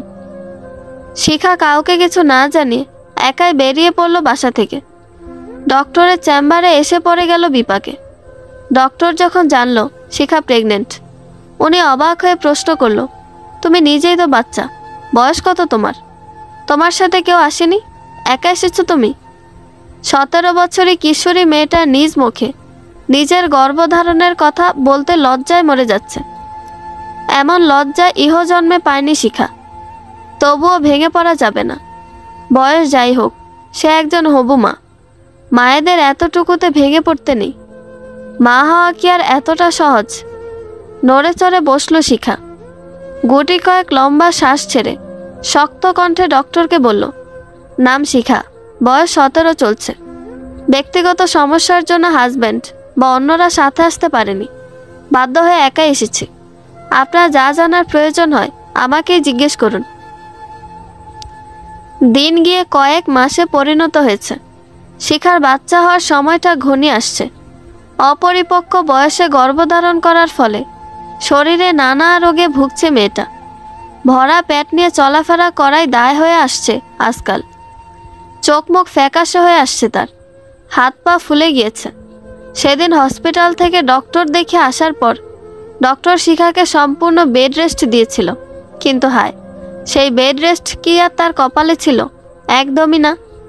অসুস্থ শরীরটা নিয়েও করতে হয়েছে সংসারের হাড় ভাঙা খাটুনি। কেউ কখনো সাহায্যের হাত বাড়িয়ে দেয়নি। মেয়েটার জীবন মরণের সময়টাও তার অর্ধাঙ্গিন সেই দায়িত্বহীন পুরুষ হয়ে রয়ে গেল। তবুও শিখা ছিল নির্বাক। তার যে দেওয়ালে পিঠ থেকে গিয়েছে, যাওয়ার মতো নির্দিষ্ট কোনো আশ্রয় নেই। শত কষ্টের পরও ছোট্ট সোনামণির আগমনের প্রহর গুনছে একজন নবীন মা। শত ব্যথার মাঝে এইটুকু তার প্রশান্তি। মেঘলা আচ্ছন্ন একটি দিন, সকাল থেকে মৃদু হাওয়া, টিপটিপ বৃষ্টি, ভালো লাগার মতো একটি সন্ধ্যা। বিছানার এক কোণে কাঁথা মুড়ি দিয়ে ঘুমাচ্ছে আজান। তারই পাশে শুয়ে আশপাশ করছে শিখা। মাত্রই নামাজ পড়ে একটু বিছানায় গা এলিয়ে দিয়েছিল সে, কিন্তু শরীরে এতটুকু শান্তি পাচ্ছে না মেয়েটা। অদ্ভুত এক অশান্তিতে আনচান করছে মন। শুয়ে বসে কোথাও কিঞ্চিত স্বস্তি নেই যেন। বাচ্চাটা পেটে কিক মারছে, পেট ধরে ব্যথায় কোকিয়ে ওঠে মেয়েটা। শিখার এত নড়াচড়ার কারণে ঘুমে ব্যাঘাত ঘটছে আজানের। পর মুহূর্তে মেজাজ বিগড়ে গেল তার। হঠাৎ কিঞ্চিত দমকে আজান বলে উঠল, কি হয়েছে তোমার শিখা? পাশে বসে এত নড়াচড়া করছো কেন? দেখলে তো মাত্রই একটু দু চোখ এক করলাম, এরই মধ্যে তোমার অশান্তি শুরু হয়ে গেল। সমস্যা কি তোমার? এতটুকু শান্তি দিচ্ছ না কেন আমায়? শিখা আজানের ডান হাতটা নিজের পেটের ওপর রেখে অসহায় কণ্ঠে শুধালো, দেখুন না বাবু এখানে বারবার কিক মারছে, আমার একদম কলিজায় লাগছে। 10টা মাস সহ্য করে আসছি আমি এরকম হাজারটা অসহ্য যন্ত্রণা, আর আপনি এতটুকুতে হাঁপিয়ে গেলেন। পাশে অসুস্থ বউ থাকলে এতটুকু তো অশান্তি হবেই। সবসময় এরকম দমকিয়ে আসলেন আপনি, কখনো বুঝতে চেষ্টা করেননি আমাকে। একদিন শত অভিযোগ নিয়ে নিখোঁজ হব, সেদিন ঠিকই খুঁজবেন। আজান নিজের হাতটা ছাড়িয়ে নিতে নিতে বলল, হয়েছে, ঢং করো না, আমি টায়ার্ড শিখা।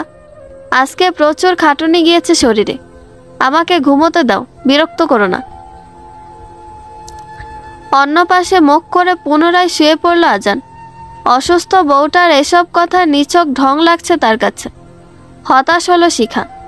তপ্ত এক শ্বাস ছেড়ে বলল, লোকে বলে পুরুষ মানুষ নারীর ছোঁয়া পাইলে এমনিতেই বদলে যায়, সেখানে আমি মেয়ে আপনার নামে আমার আস্ত জীবনটা উৎসর্গ কইরা দিলাম, তাও আপনার একটুখানি ভালোবাসা আমার ভাগ্যে জুটল না। আপনি বড্ড পাষাণ, পাষাণ পুরুষ। কথার পরিপ্রেক্ষিতে কোনো জবাব দিল না আজান। শিখা জবাবের অপেক্ষাও করল না। স্বামীর ঘুমে ডিস্টার্ব হচ্ছে ভেবে ভরা পেটটা নিয়ে পা টিপে টিপে পাশের রুমে চলে গেল শিখা। রুমে পা রাখতে না রাখতে নিচ থেকে ভেসে আসলো রেহানা বেগমের বাসখাই কণ্ঠ। বৌমা, সন্ধ্যা হলো সেই কখন, আমার চাটা কি পাবো না নাকি? তুমি জানো না সন্ধ্যায় চা না হলে আমার চলে না? এখনো রুমে ঘাপটি মেরে বসে কি করছো তুমি? রাতে রান্নাটাও এখনো করনি। আজকাল কাজের ফাঁকি দেওয়াটা কি তোমার স্বভাব হয়ে গিয়েছে? জমিদারি ভাব ছেড়ে দ্রুত নিচে এসো। শিখা আর বসতে পারল না। অচল শরীরটা টানতে টানতে রান্নাঘরে যেতেই হলো। দাঁড়াতে পারছে না, নড়তেও পারছে না মেয়েটা। খুব করে কান্না আসছে তার। অসহায় লাগছে নিজেকে। অথচ শাশুড়ি তার আয়েশ করে টিভিতে সিরিয়াল দেখছে। পর মুহূর্তে পেটে চিনচিনে ব্যথা নিয়ে শাশুড়ির কাছে গিয়ে নতজানু হয়ে বলল শিখা, মা, আমার শরীরটা আজকাল ভীষণ অসুস্থ লাগছে। এই কয়দিন সব কিছু একটু মানিয়ে নাও মা, আর চলছে না দেহটা। রেহানা বেগম টিভির দিক থেকে চোখ সরিয়ে কপাল কুঁচকালো।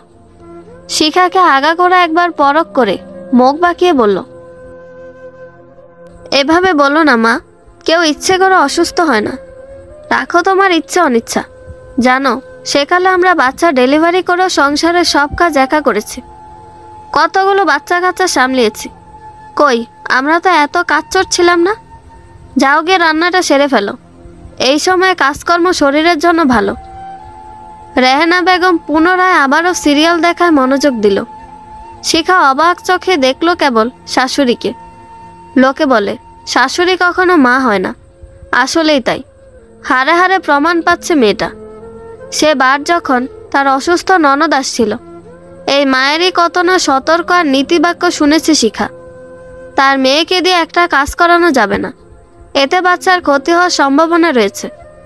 লাগাতারে এই অকর্মা কাজচোর মেয়েটাই সেবা যত্নের কোনো কমতি রাখেনি। এমনকি মায়ের দায়িত্বের কাজগুলো করতে হয়েছে তাকে। আজ যখন শিখা ভীষণ অসুস্থ, নিজেকে সাহায্য করার মতো একটা কাকপক্ষীয় মিলছে না এই বাড়িতে। বাপের বাড়ি থেকে বাবা পোয়াতি মেয়েকে নিতে আসছে কয়েকবার, সে বাড়িতেও যেতে দেয়নি তারা। কড়া গলায় নিষেধ করে দিয়েছে রেহানা বেগম। পুনরায় যেন নিতে না আসে তার বউকে। সব ছিল নিজেদের স্বার্থে। সবার প্রয়োজন মিটানোর মেশিনটা চলে গেলে তাদের আবার কাজ করতে হতো না। এসব ভাবতেই মেয়েটার চোখে ভিড় করছে কান্নারা। অনবরত গড়িয়ে পড়ছে কিছু বুক ফাটা বোবা কান্না।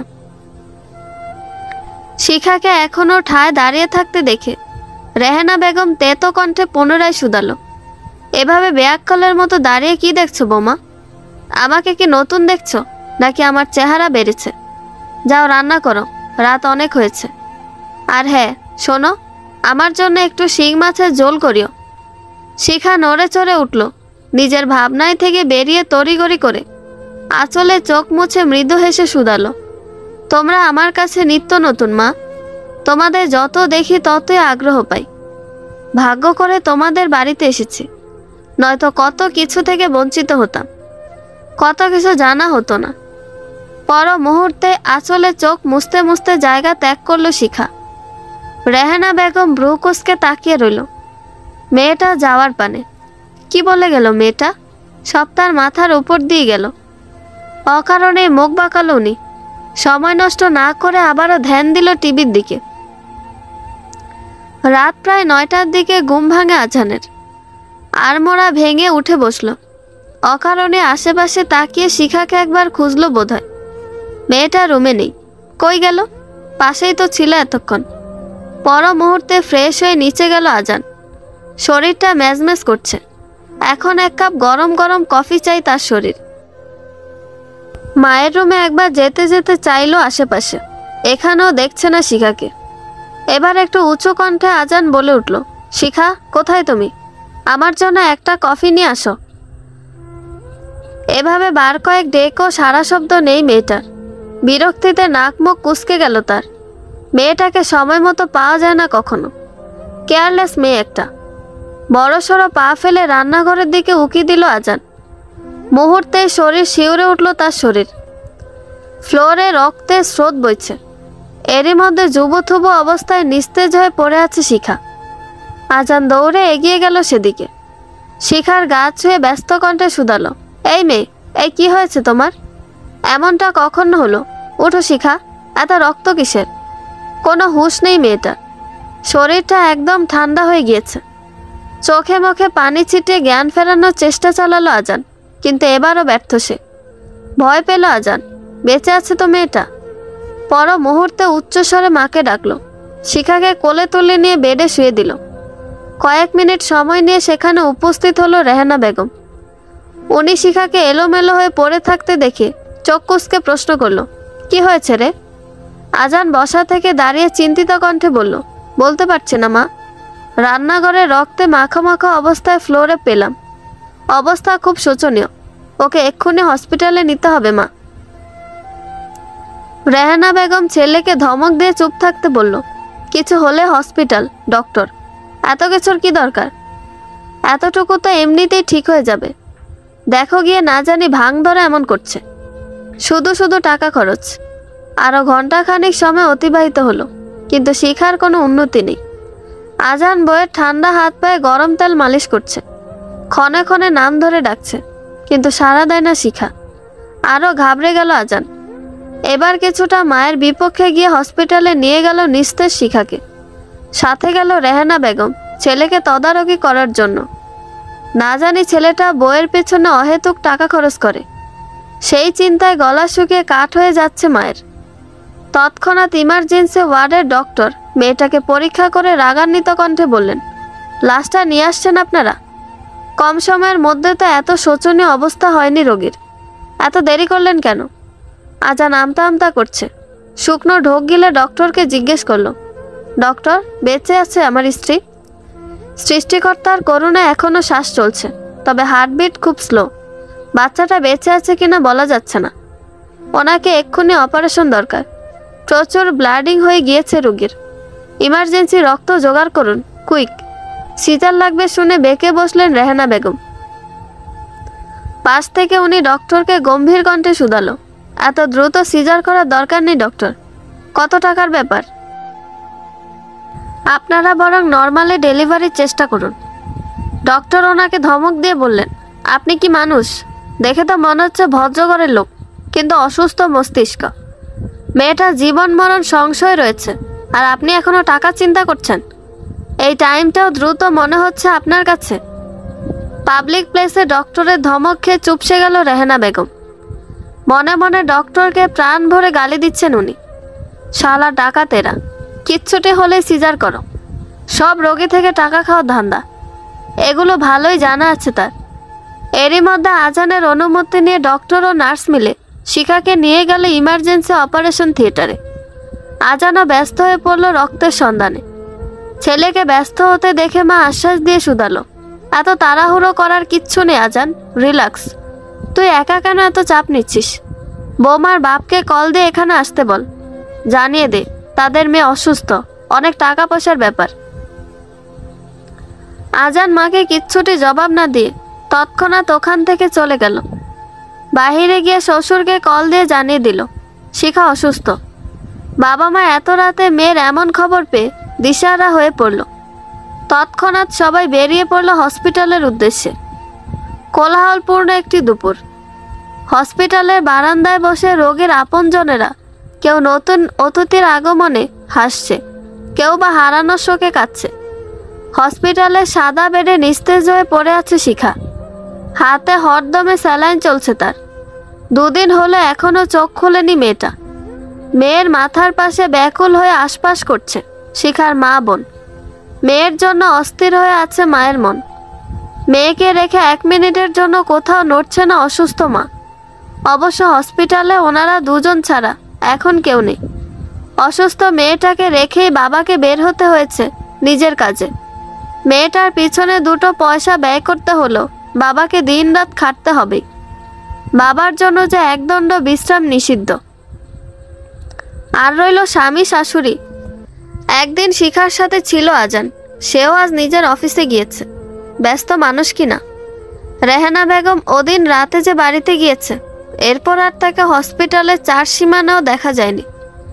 মাথার ওপর শো শো করে ঘুরছে বৈদ্যুতিক যন্ত্রটি। খটাখট আওয়াজে আস্তে আস্তে মস্তিষ্ক সচল হতে লাগলো শিখার। একটু সময় নিয়ে পিটপিট করে চোখ খুলে নিজেকে আবিষ্কার করলো হসপিটালের বেডে। পুনরায় আবারও চোখ বন্ধ করে নিল শিখা। নিজেকে ধাতস্থ করতেই মনে পড়ল সেদিন রাতের ভয়াবহ ঘটনাটি।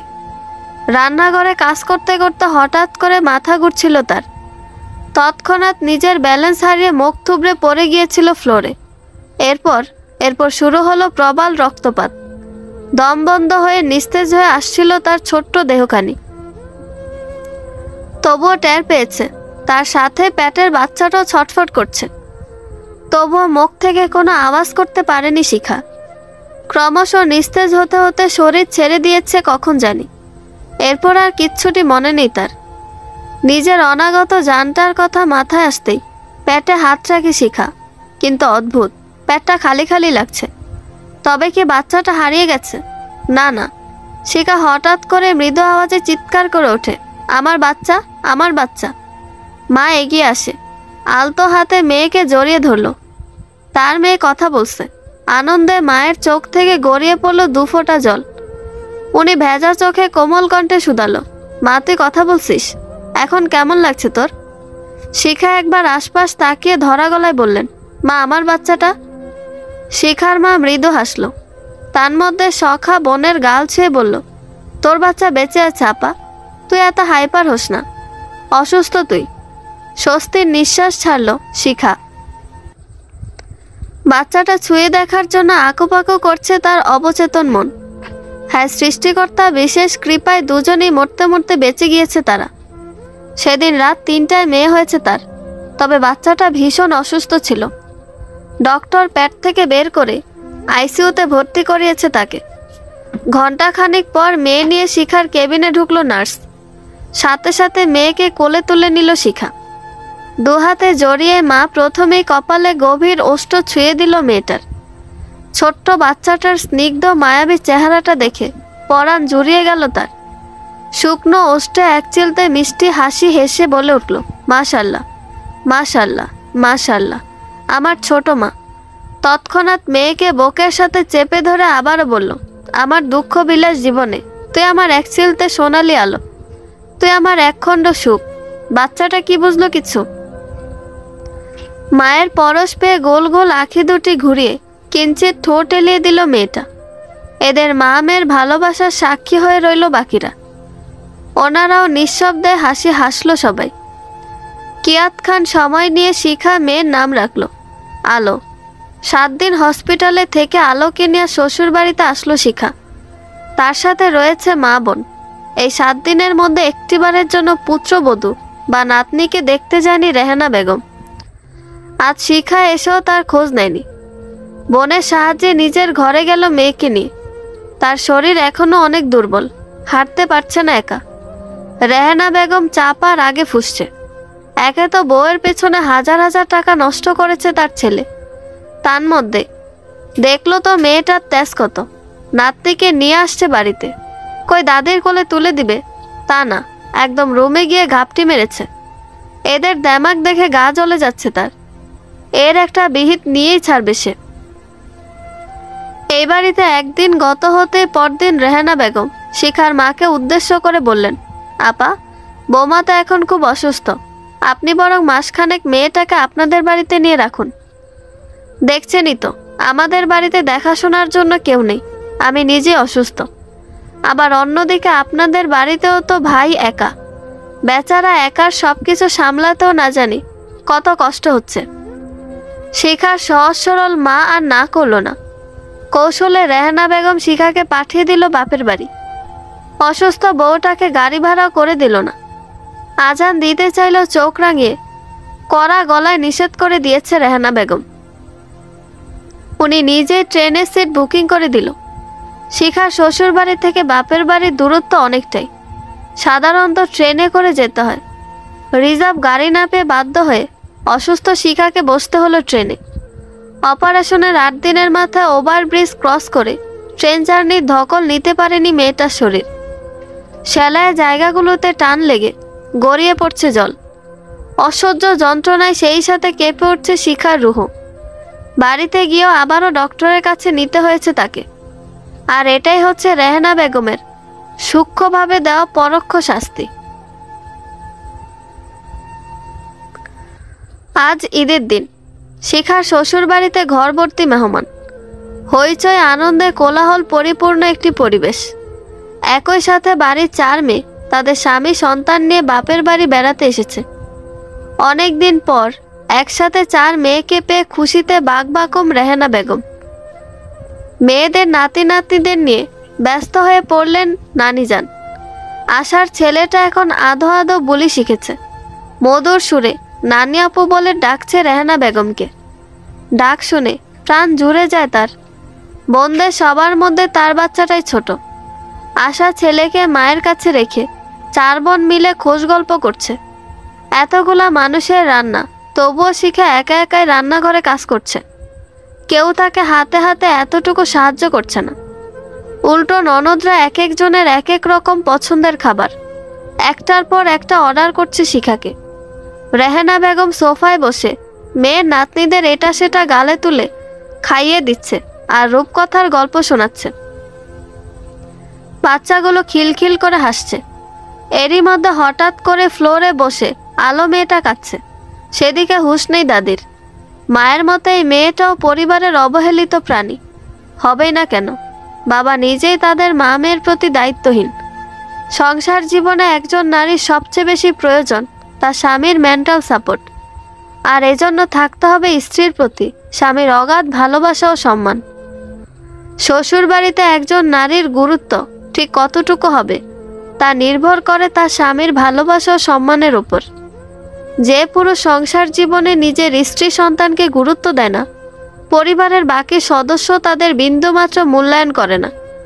এই স্ত্রী সন্তানেরা পরিবারের সবার কাছে অবহেলিত হয় দিনের পর দিন। যেমনটা হয়ে আসছে শিখা।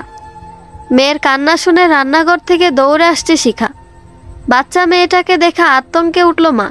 মেয়েটা তার দাদির চুনের কৌটা থেকে চুন খাচ্ছে, যার ফলে এখন মুখ জ্বলে যাচ্ছে। আলোর এখন 8 মাস চলছে। হামাগুড়ি দিয়ে এক জায়গা থেকে অন্য জায়গায় যেতে পারে সে। অবুঝ মেয়েটা কখন জানি দাদির পানের ডালা থেকে চুন নিয়ে খেলছে আর সেটাই খাচ্ছে। ভাগ্যিস চোখে যায়নি। শিখা মেয়েকে সাথে সাথে কোলে তুলে নিল। বিয়ের পর এই প্রথম উচ্চস্বরে বলল, মা। পাশ থেকে রেহানা বেগম অবাক হয়ে বললেন, কি হয়েছে? এত জোরে ডাকলে কেন? তোমরা সবাই এখানে বসা, অথচ আমার বাচ্চা মেয়েটা ঠান্ডা ফ্লোরে বসে চুন খেয়ে যা তা অবস্থা করে কাচ্ছে। এগুলো কি তোমার চোখে পড়ে না মা? তুমি তো দিব্যি মেয়ে নাতি নাতনিদের নিয়ে কোলে পিঠে নিয়ে কত খাতির যত্ন করছো। তবে আমার মেয়েটার প্রতি কেন এত সবার অবহেলা? আলো তো তোমার ছেলেরই মেয়ে মা। ওকে তো কখনো দেখি না। আদর করে একটু কাছে ডাকো বা যত্ন করে খাইয়ে দাও। মাঝে মধ্যে আমি কোলে দিল তোমার কোমর ব্যথা করে, কত অসুখ হয়। এখন গেল কই সেসব? কি করে পারো এগুলো? একদম কথাগুলো বলে শ্বাস ছাড়তেই তেরে আসলো রেহানা বেগম। শিখার গালে কয়েকটা চর বসিয়ে দিয়ে উনি ক্রোধিত কণ্ঠে শুধালো, ফকিন্নির ঘরের ফকিন্নি, আমি কি করব না করব তাও এখন তোকে বলে কয়ে করতে হবে? আমার মেয়েরা আসছে বলে তোর ভাগে কম পড়ছে না? তুই আমার মেয়ে নাতি নাতনিদের হিংসা করছিস? শিখা অবাক হয়ে গালে হাত দিয়ে বলল, আমি কখন তাদের হিংসা করলাম মা? সে যাই হোক, তাই বলে আপনি আমার গায়ে হাত তুলবেন? শেষমেশ মার। শিখাকে থামিয়ে দিয়ে রেহানা বেগম পুনরায় বলে উঠল, তো কি তোমায় মাথায় তুলে নাচবো? বহু কষ্টে গড়াই সংসার আমার সংসারে এসে তুমি 2 দিনের মেয়ে মাতব্বরি করছো? কান খুলে শুনে রাখো, এসব মাতব্বরি এখানে মোটেও চলবে না। আমার যখন যা ইচ্ছে করব, আমার মেয়েরা যখন খুশি আসবে যাবে, তুমি বলার কে? এরই মধ্যে 4 ননদ এক হলো এখানে। মায়ের সাথে সুর মিলিয়ে কথা শোনাচ্ছে শিখাকে। তাদের পাশে দাঁড়িয়ে মুখ টিপে হাসছে নন্দন মশাইরা। এতগুলো মানুষের সামনে লজ্জায় কষ্টে চোখ থেকে জল গড়িয়ে পড়ছে মেয়েটার। ওনাদের সামনে টিকতে না পেরে মেয়েকে নিয়ে দৌড়ে নিজের রুমে চলে গেল শিখা। কিয়ৎক্ষণ পরে বাহির থেকে বাড়িতে আসলো আজান। আসতে না আসতেই মা বোনদের বিচার, কথা না বাড়িয়ে রুমে আসতেই বউয়ের বিচার। এই প্রথম শাশুড়ির নামে অভিযোগ তুলল শিখা, কিন্তু বিনিময়ে স্বামীর হাতে খেতে হলো আরও একটু শক্ত চর। আজান সবার ক্রোধ উগরে নিল শিখার উপর। চিৎকার দিয়ে বলে উঠল, তোমরা কি আমায় একটু শান্তি দিবে না? কেন এত অশান্তি করো শিখা? আরে বাচ্চার দেখাশোনা করতে পারবে না তো জন্ম দিয়েছ কেন?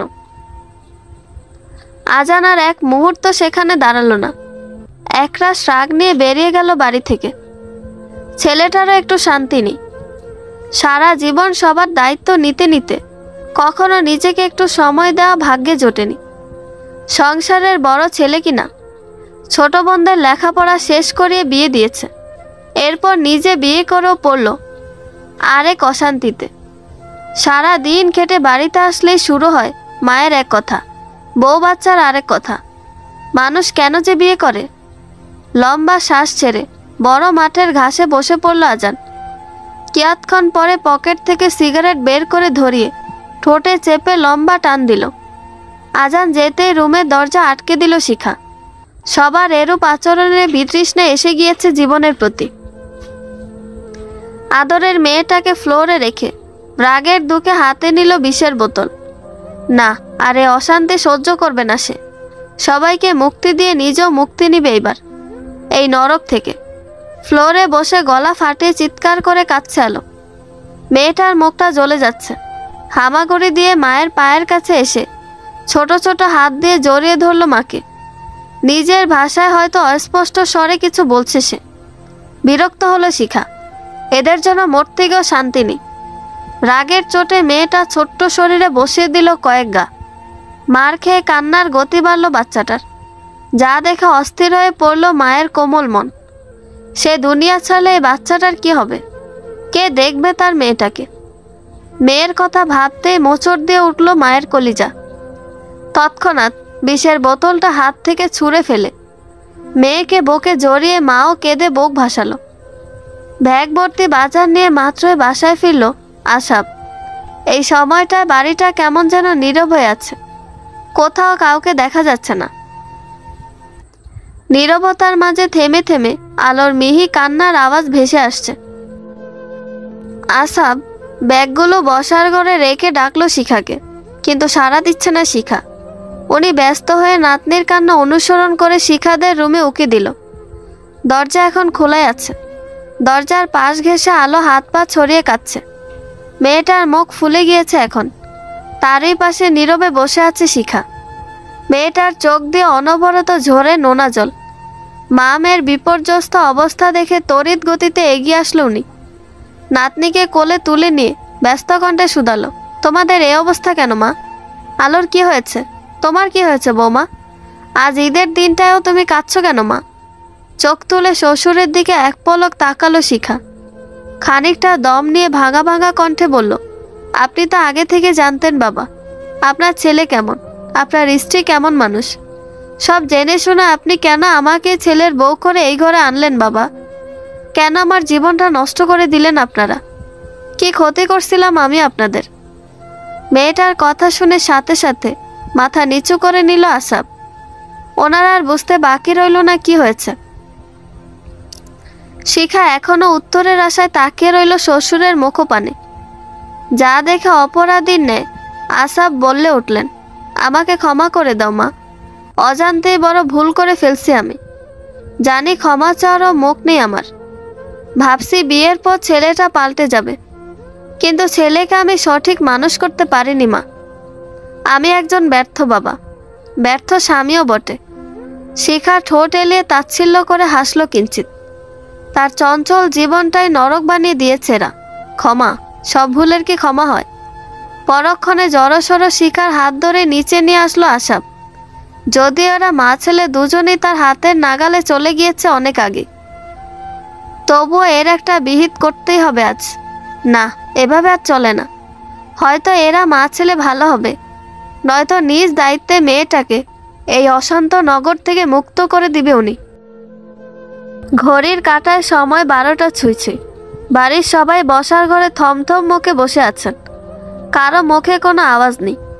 তার মধ্যে উচ্চস্বরে একের পর এক ক্রোধিত কণ্ঠে ছেলেকে কথা শোনাচ্ছে বাবা। খানিকক্ষণ আগে বাবা সবাইকে এক জায়গায় ডেকেছেন।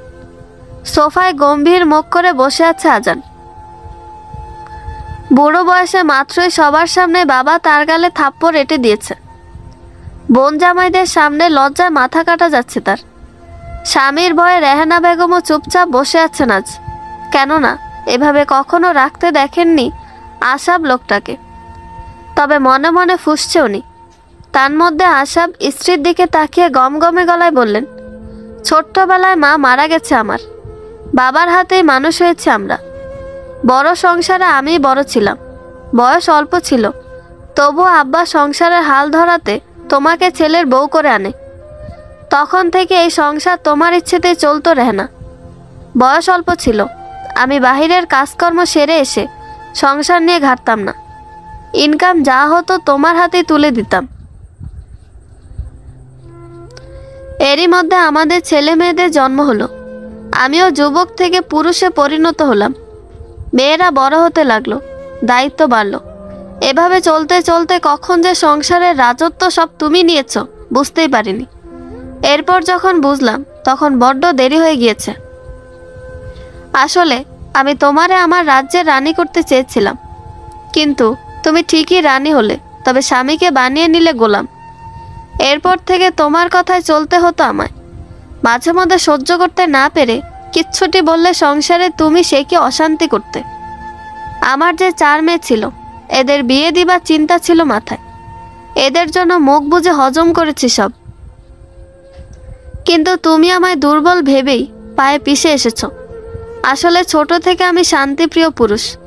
সংসারে ঝুট ঝামেলা কোনো কালে পছন্দ ছিল না। এরপর মেয়েদের বিয়ে দিলাম, ছেলের জন্য বউ করে আনলাম। বয়স বাড়ছে তোমার, ভাবছি তুমি কিছু হলেও পাল্টে যাবে। কিন্তু তুমি এই মেয়েটাকেও একটু শান্তি দিচ্ছ না রেহানা। এদের স্বামী স্ত্রীর পার্সোনাল লাইফেও তুমি ঢুকে পড়ো, মিনিমাম লজ্জাও তোমার নেই। আজ টাকা পয়সা পেয়ে তোমার দেমাগে মাটিতে পা পড়ছে না, ভুলে যেও না তুমিও কিন্তু ছিলে একজন হতদরিদ্র মাঝির মেয়ে। এসব অতীত ভুলতে নেই, বুঝলে? তুমি যেমন এই বাড়ির বউ, ঠিক তেমনই শিখাও এ বাড়ির বউ। আজ তুমি বৌমার গায়ে হাত তুললে, কাজটা একদম ঠিক করলে না রেহানা। এখনো সময় আছে, নিজেকে শুধরে নাও, নয়তো তোমাদের মা ছেলেকে আমি নিজ দায়িত্বে জেলের ভাত খাওয়াবো বলে দিলাম। আমার নীরবতাকে তোমরা দুর্বল ভেবো না, বুঝলে? লম্বা কথা শেষ করে শ্বাস ছাড়ল আসাব। রেহানা বেগম মেয়েদের জামাইদের সামনে অপমানিত হয়ে মাথা নিচু করে চুপচাপ নিজের রুমে চলে গেল। আসাব পুনরায় মেয়েদেরকে উদ্দেশ্য করে বলল, এই যে মেয়েরা, তোমাদের বিয়ে দিয়েছি, এখন স্বামীর সংসারই তোমাদের নিজের সংসার। মাঝে মাঝে বাপের বাড়িতে আসবে, 2-4 দিন হাসি আনন্দ করে থেকে চলে যাবে। তোমরা কেন অন্যের সংসারে মায়ের সাথে পালা দিয়ে অশান্তি করছো? এসব বাদ দিয়ে নিজের সংসারে মনোযোগী হও। আর কখনো এমনটা যেন আমি না দেখি, খবরদার। মেয়েরা আর কিছু বলার সাহস পেল না। আসাব ছেলের কাজ চেপে থমথম মুখে আবারও বললেন, একজন ভালো সন্তান হওয়ার পাশাপাশি একজন ভালো স্বামীও হতে হয়, বুঝলে আজান? একজন তোমার জন্মদাত্রী, অন্যজন তোমার অর্ধাঙ্গিনী। এরা দুজনেই তোমার কাছে সমান গুরুত্বপূর্ণ। তুমি একজনের জন্য অন্যজন অবহেলা করলে এর জন্য রবের নিকট তোমাকে জবাবদিহি করতে হবে। তুমি আজ বৌমার গায়ে হাত তুললে, ছি আজান, এমনটা তোমার থেকে আমি কখনো আশা করিনি। আমাকে দেখছো তোমার মায়ের গায়ে কখনো হাত তুলতে বা তার সাথে জঘন্য ব্যবহার করতে? কিচ্ছুটি জবাব দিল না আজান। আজ যেন কিচ্ছুটি কানে যাচ্ছে না তার। আসাব আবারও সবার হয়ে শিখার কাছে ক্ষমা চেয়ে নিল। শিখা নির্বাক। পর মুহূর্ত আসাব আলোকে নিয়ে ডক্টর দেখানোর উদ্দেশ্যে বেরিয়ে পড়ল। শিখা এলোমেলো দৃষ্টিতে চাইল একবার নিজের মেরুদণ্ডহীন স্বামীর দিকে। একই পুরুষ, কতটা না কেয়ারিং সন্তান সে, আর স্বামী হিসেবে কতই না জঘন্য পুরুষ। ওই যে অতিরিক্ত মা ঘেঁষা সব ছেলেই যে সবসময় ভালো স্বামী হয় এমনটা কিন্তু নয়। এরা ভালো সন্তান হতে পারলো স্বামী হিসেবে ঠুনকো। এই সমস্ত ছেলে তার মাকে জীবনে যেভাবে সম্মান ও প্রায়োরিটি দেয়, সেই ছেলেটাই যদি তার সন্তানের মাকে তার অর্ধেক সম্মান ও প্রায়োরিটি দিত, তাহলে আমাদের সমাজের অর্ধেক পারিবারিক কলহ মিটে যেত।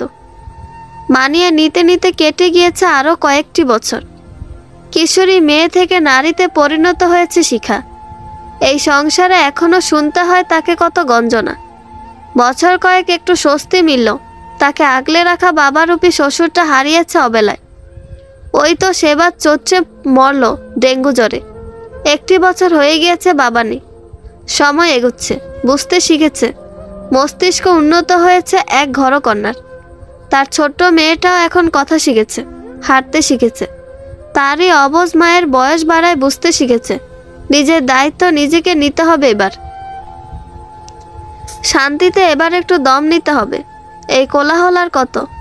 ভাগ্যক্রমে হসপিটালের রোগীদের দেখাশোনার জন্য একটা জবও মিলে গেল। দায়িত্বহীন সেই পুরুষটা আর পাল্টালো না। তবে শিখাকে আর গালমন্দ করে না, গায়ে হাত তুলে না বহুকাল। এই সংসারের গুরু এখনো মাই রয়ে গেল। কিছু মানুষ আজন্মকাল একই থাকে, তারা কখনো নিজের স্বভাব পাল্টাতে পারে না। তবে শিখা জব পেয়েছে শুনে রেহানা বেগমে এবার খুশি। বাড়তি ইনকামের একটা সুযোগ হলো। শিখাও নিজের কাজে জয়েন হলো। এটাই তার জীবনের প্রথম আশার আলো। সংসার নামক বন্দি খাঁচা থেকে মুক্ত হয়ে কয়েক ঘন্টা আরামসে নিঃশ্বাস নেওয়ার সুযোগ মিলল যেন। তবুও এখানেও তাকে ছাড় দেয়নি রেহানা বেগম। বাড়ির সব কাজ করে তবেই ছুটি মিলত মেয়েটার। মাঝে মাঝে নাইট ডিউটি করেও রেস্ট পেত না সে। বাড়ির বউ রোবট কিনা, এদের তো কাজই সবাইকে বিনা স্বার্থে রাত দিন সেবা দেওয়া। তবুও খুশি শিখা। নিজের ইনকামে সবার অগোচরে বাবা মাকে কিছু পয়সা দেওয়া যেত, নিজের ইচ্ছে মতো কিছু করা যেত। ধারে ধারে হাত পাতা জুট ঝামেলা থেকে মুক্তি মিলল। এভাবেই যাচ্ছিল দিন, কিন্তু হঠাৎ করে অসুস্থ হয়ে পড়ল রেহানা বেগম। আজান দিশেহারা হয়ে যায়। বড় বড় ডক্টর দেখায় মাকে, কিন্তু মায়ের উন্নতি নেই। ধীরে ধীরে সুঠাম গরনের দেহটা অচল হয়ে আসলো। বাকশক্তি হারালো মা। শরীরে দেখা দিল নানাবিধ রোগ। একসময় নিস্তেজ হয়ে বিছানাতে গড়াগড়ি খেতে হলো সেই তেজিওয়ালা মহিলাকে। সে আর কথা বলে না। শরীরের অশান্তিতে দিনরাত ছটফটিয়ে কেটে যায় দিন। তার করুণ সময়ে এখন আর মেয়েদেরও দেখা যায় না আশপাশে। ঘরের সে অকর্মা মেয়েটাকে প্রয়োজন হচ্ছে তার। শেষ সময়টায় শাশুড়ি দেখাশোনা করছে শিখা, কিন্তু এখন আর ভালোবেসে নয়, যতটুকু করছে দায়িত্ব থেকে। রেহানা বেগম নিজেকে দেখে বুঝল তার আয়ু ফুরিয়ে আসছে। ততক্ষণে নিভে যাওয়া বিবেক জাগ্রত হলো। নিজের করা অন্যায়গুলো ক্ষণে ক্ষণে মস্তিষ্কে কিলবিল করছে। খুব করে ক্ষমা চাইতে ইচ্ছে করে আজ, তবে সেই ক্ষমতা যে হারিয়ে ফেলছে বেলা শেষে। শিখাকে দেখলেই চোখ থেকে গড়িয়ে পড়ছে নীরব জল। কিন্তু এই ভাষাহীন নীরব যন্ত্রণা কেউ আর দেখছে না, কেউ বুঝছেও না, আর না চেষ্টা করছে। অনুশোচনায় দগ্ধ হতে হতে আজ দুপুরে হার্ট অ্যাটাক করে দুনিয়ায় ছাড়ল রেহানা বেগম। মা, ও মা। মেঝেতে হাত পা ছড়িয়ে শাশুড়ির মুখ পানে তাকিয়ে গভীর ধ্যানে মগ্ন ছিল শিখা। মূর্ছা মাখা কিছু স্মৃতিচারণে ঝাপসা হয়ে আসছে তার চোখ। হঠাৎ করে আলো মাকে পিছন থেকে জড়িয়ে ধরে ডাকল। মেয়ের স্পর্শে ধ্যান ভাঙল মায়ের। মেয়েকে কোলের উপরে বসিয়ে একবার আশপাশে দৃষ্টি বুলিয়ে নিল শিখা। লোকজন আর চোখে দেখছে তাকে। তা দেখে মেয়ের কাছে এগিয়ে আসলো মনিরুল ও তার স্ত্রী।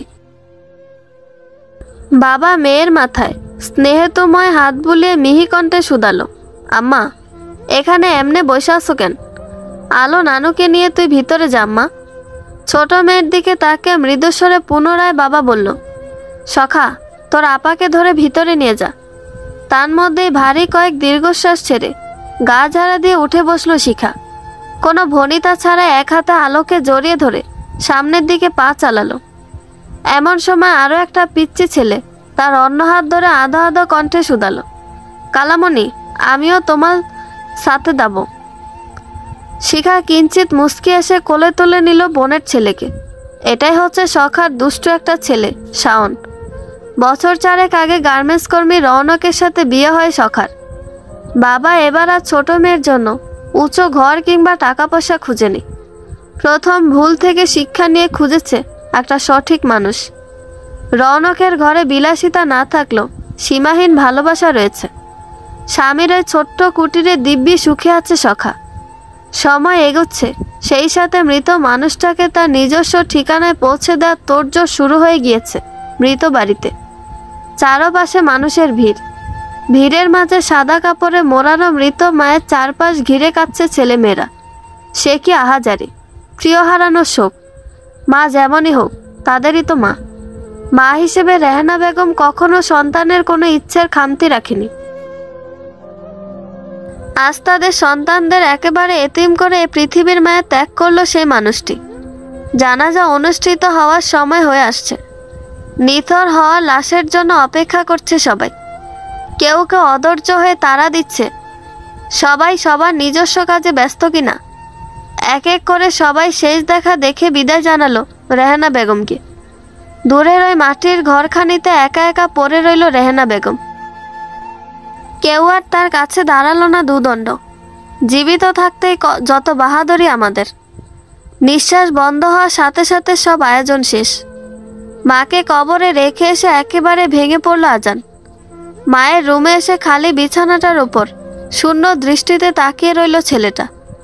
তারই পাশে 4 বোন হাত পা ছড়িয়ে ছিটিয়ে বসে আছে মেঝেতে। আজ থেকে এই রুমটা আর কেউ থাকবে না। সব কিছুই পড়ে রইল, শুধু হারিয়ে গেল মা।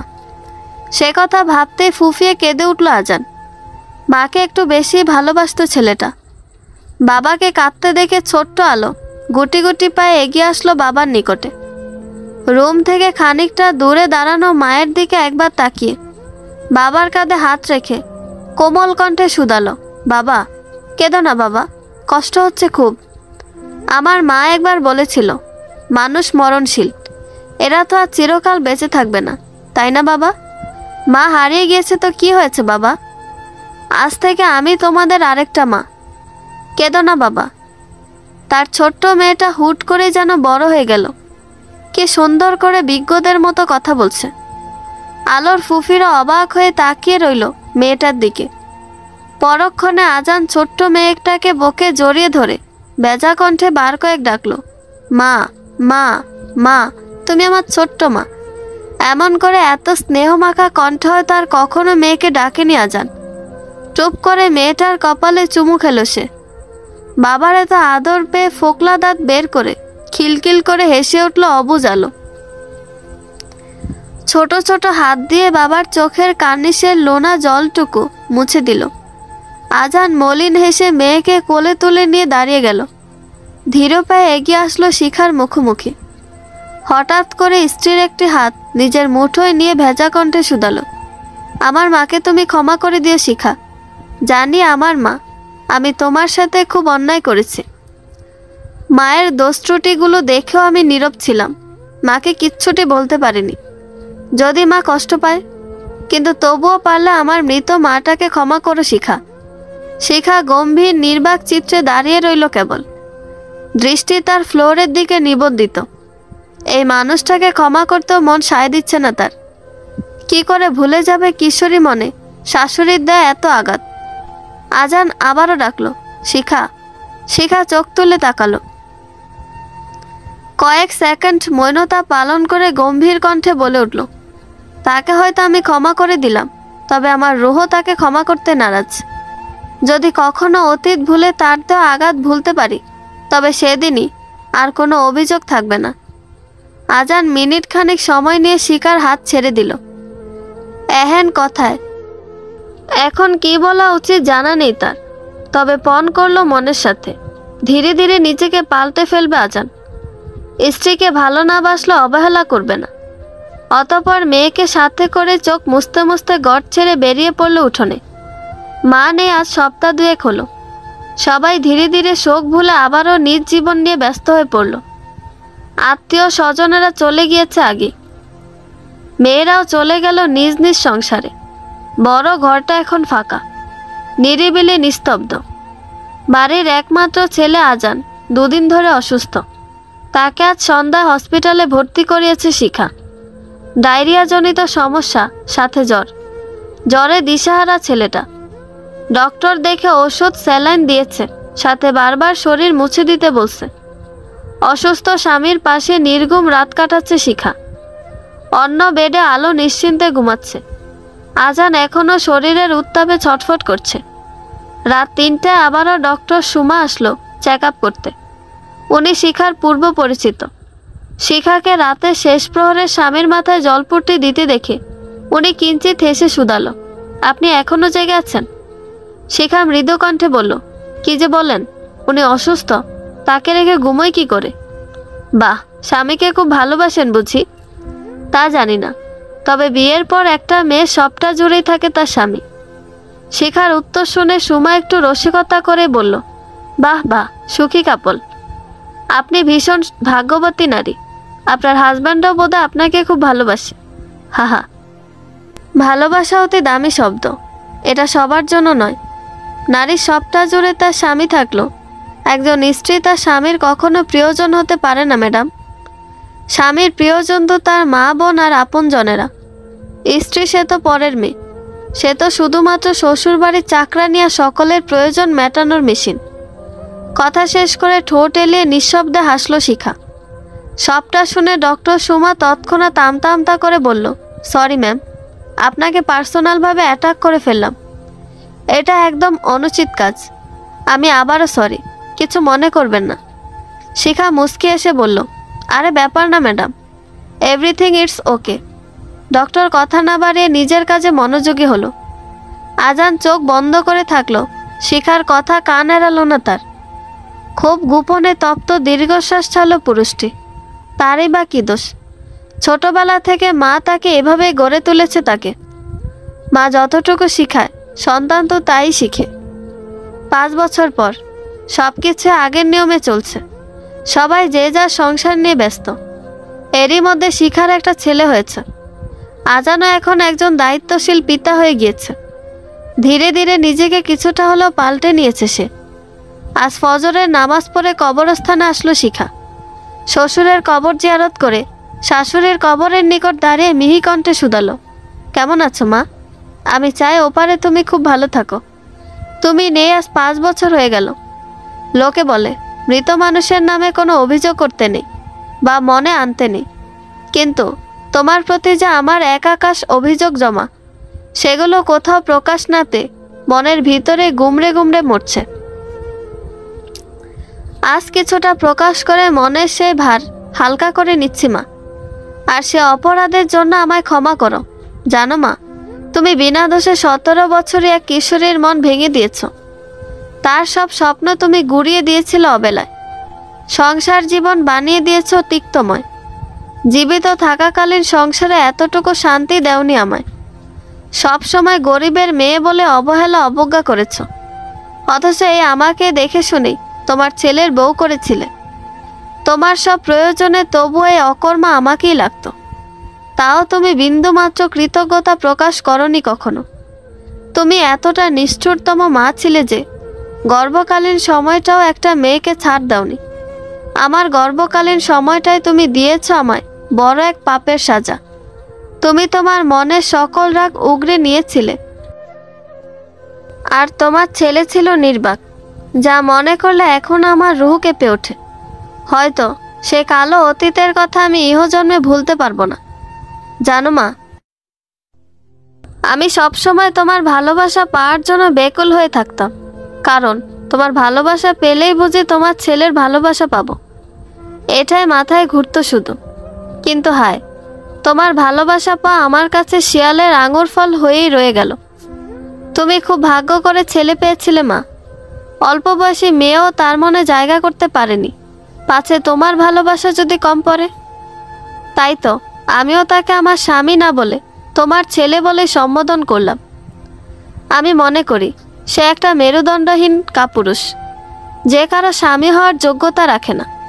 এরা শুধুমাত্র মাতৃভক্ত ছেলে হয়েই থাকে। চিন্তা করো না মা, তোমার অনুপস্থিতিতে সে আমাদের ভালোবেসে তোমায় ভুলে যায়নি। বরং এখনো তোমার কথা মনে করে খুব কাঁদে। প্রতি কথায় তোমায় মিস করে। তুমি খুশি তো মা? এবার আমি কেমন আছি শুনবে না মা? শোনো তবে, আমি ভালো আছি মা।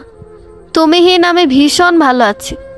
আমি এও জানি এই কথার পরিপ্রেক্ষিতে আমি সমাজের সবথেকে ঘৃণিত পুত্রবধূ হব। তবুও বলবো, তোমার মৃত্যুর পর থেকে আমি ভীষণ ভালো আছি। তোমার মৃত্যুর কয়দিন পরে আমি জবটা ছেড়ে দিয়েছি। জানো মা, তোমার মৃত্যুর বছরখানেক পরে আমার একটা ছেলে হয়েছে। সব থেকে অবাক বিষয় কি জানো? আমার ছেলেটা দেখতে অনেকটা তোমার মতো হয়েছে। অনেক প্রার্থনার ফল আমার এই ছেলে। আমি প্রতিদিন সৃষ্টিকর্তার নিকট এই ছেলের জন্য মাথা ঠুকেছি। কারণ কি জানো মা? আমিও ছেলে মানুষ করব। তাকে অন্ধভক্ত না বানিয়ে ঠিককে ঠিক, ভুলকে ভুল বলা শিখাবো। তাকে শুধু ভালো সন্তান নয়, কি করে ভালো স্বামী ও ভালো বন্ধু হতে হয় তাও শিখাবো। যাতে আমার মৃত্যুর পর কারো কাছে আমার নামে কোনো অভিযোগ না থাকে। আমি আমার সন্তানদের আদর্শ মানুষ বানাবো। আমার জন্য আশীর্বাদ করো মা, আমি যেন আমার উদ্দেশ্যে সফল হতে পারি। সবশেষে এটাই বলবো মা, তুমি খুব ভালো থেকো। আমার কথা ভেবো না মা, তুমিহীনা আমিও ভালো থাকবো। এখন আর দম বন্ধ হয়ে শ্বাসকষ্ট হয় না আমার। এখন চাইলেই যখন তখন প্রাণ ভরে শ্বাস নেওয়া যায়। মুক্ত আকাশে পাখির মতো উড়ে বেড়ানো যায়। 3 বেলা বঞ্চনা আর খেতে হয় না আমাকে। তুমিহীনা কারাগারের এক কয়েদি পেয়েছি মুক্তির স্বাদ। বন্ধুরা, গল্পটি ভালো লেগে থাকলে একটা লাইক করে দিবেন এবং গল্প সম্পর্কে কোনো মতামত জানানোর থাকলে কমেন্ট করতে পারেন। নতুন নতুন আরও গল্প শোনার জন্য চ্যানেলটি সাবস্ক্রাইব করে পাশেই থাকবেন। ধন্যবাদ সবাইকে, ভালো থাকবেন।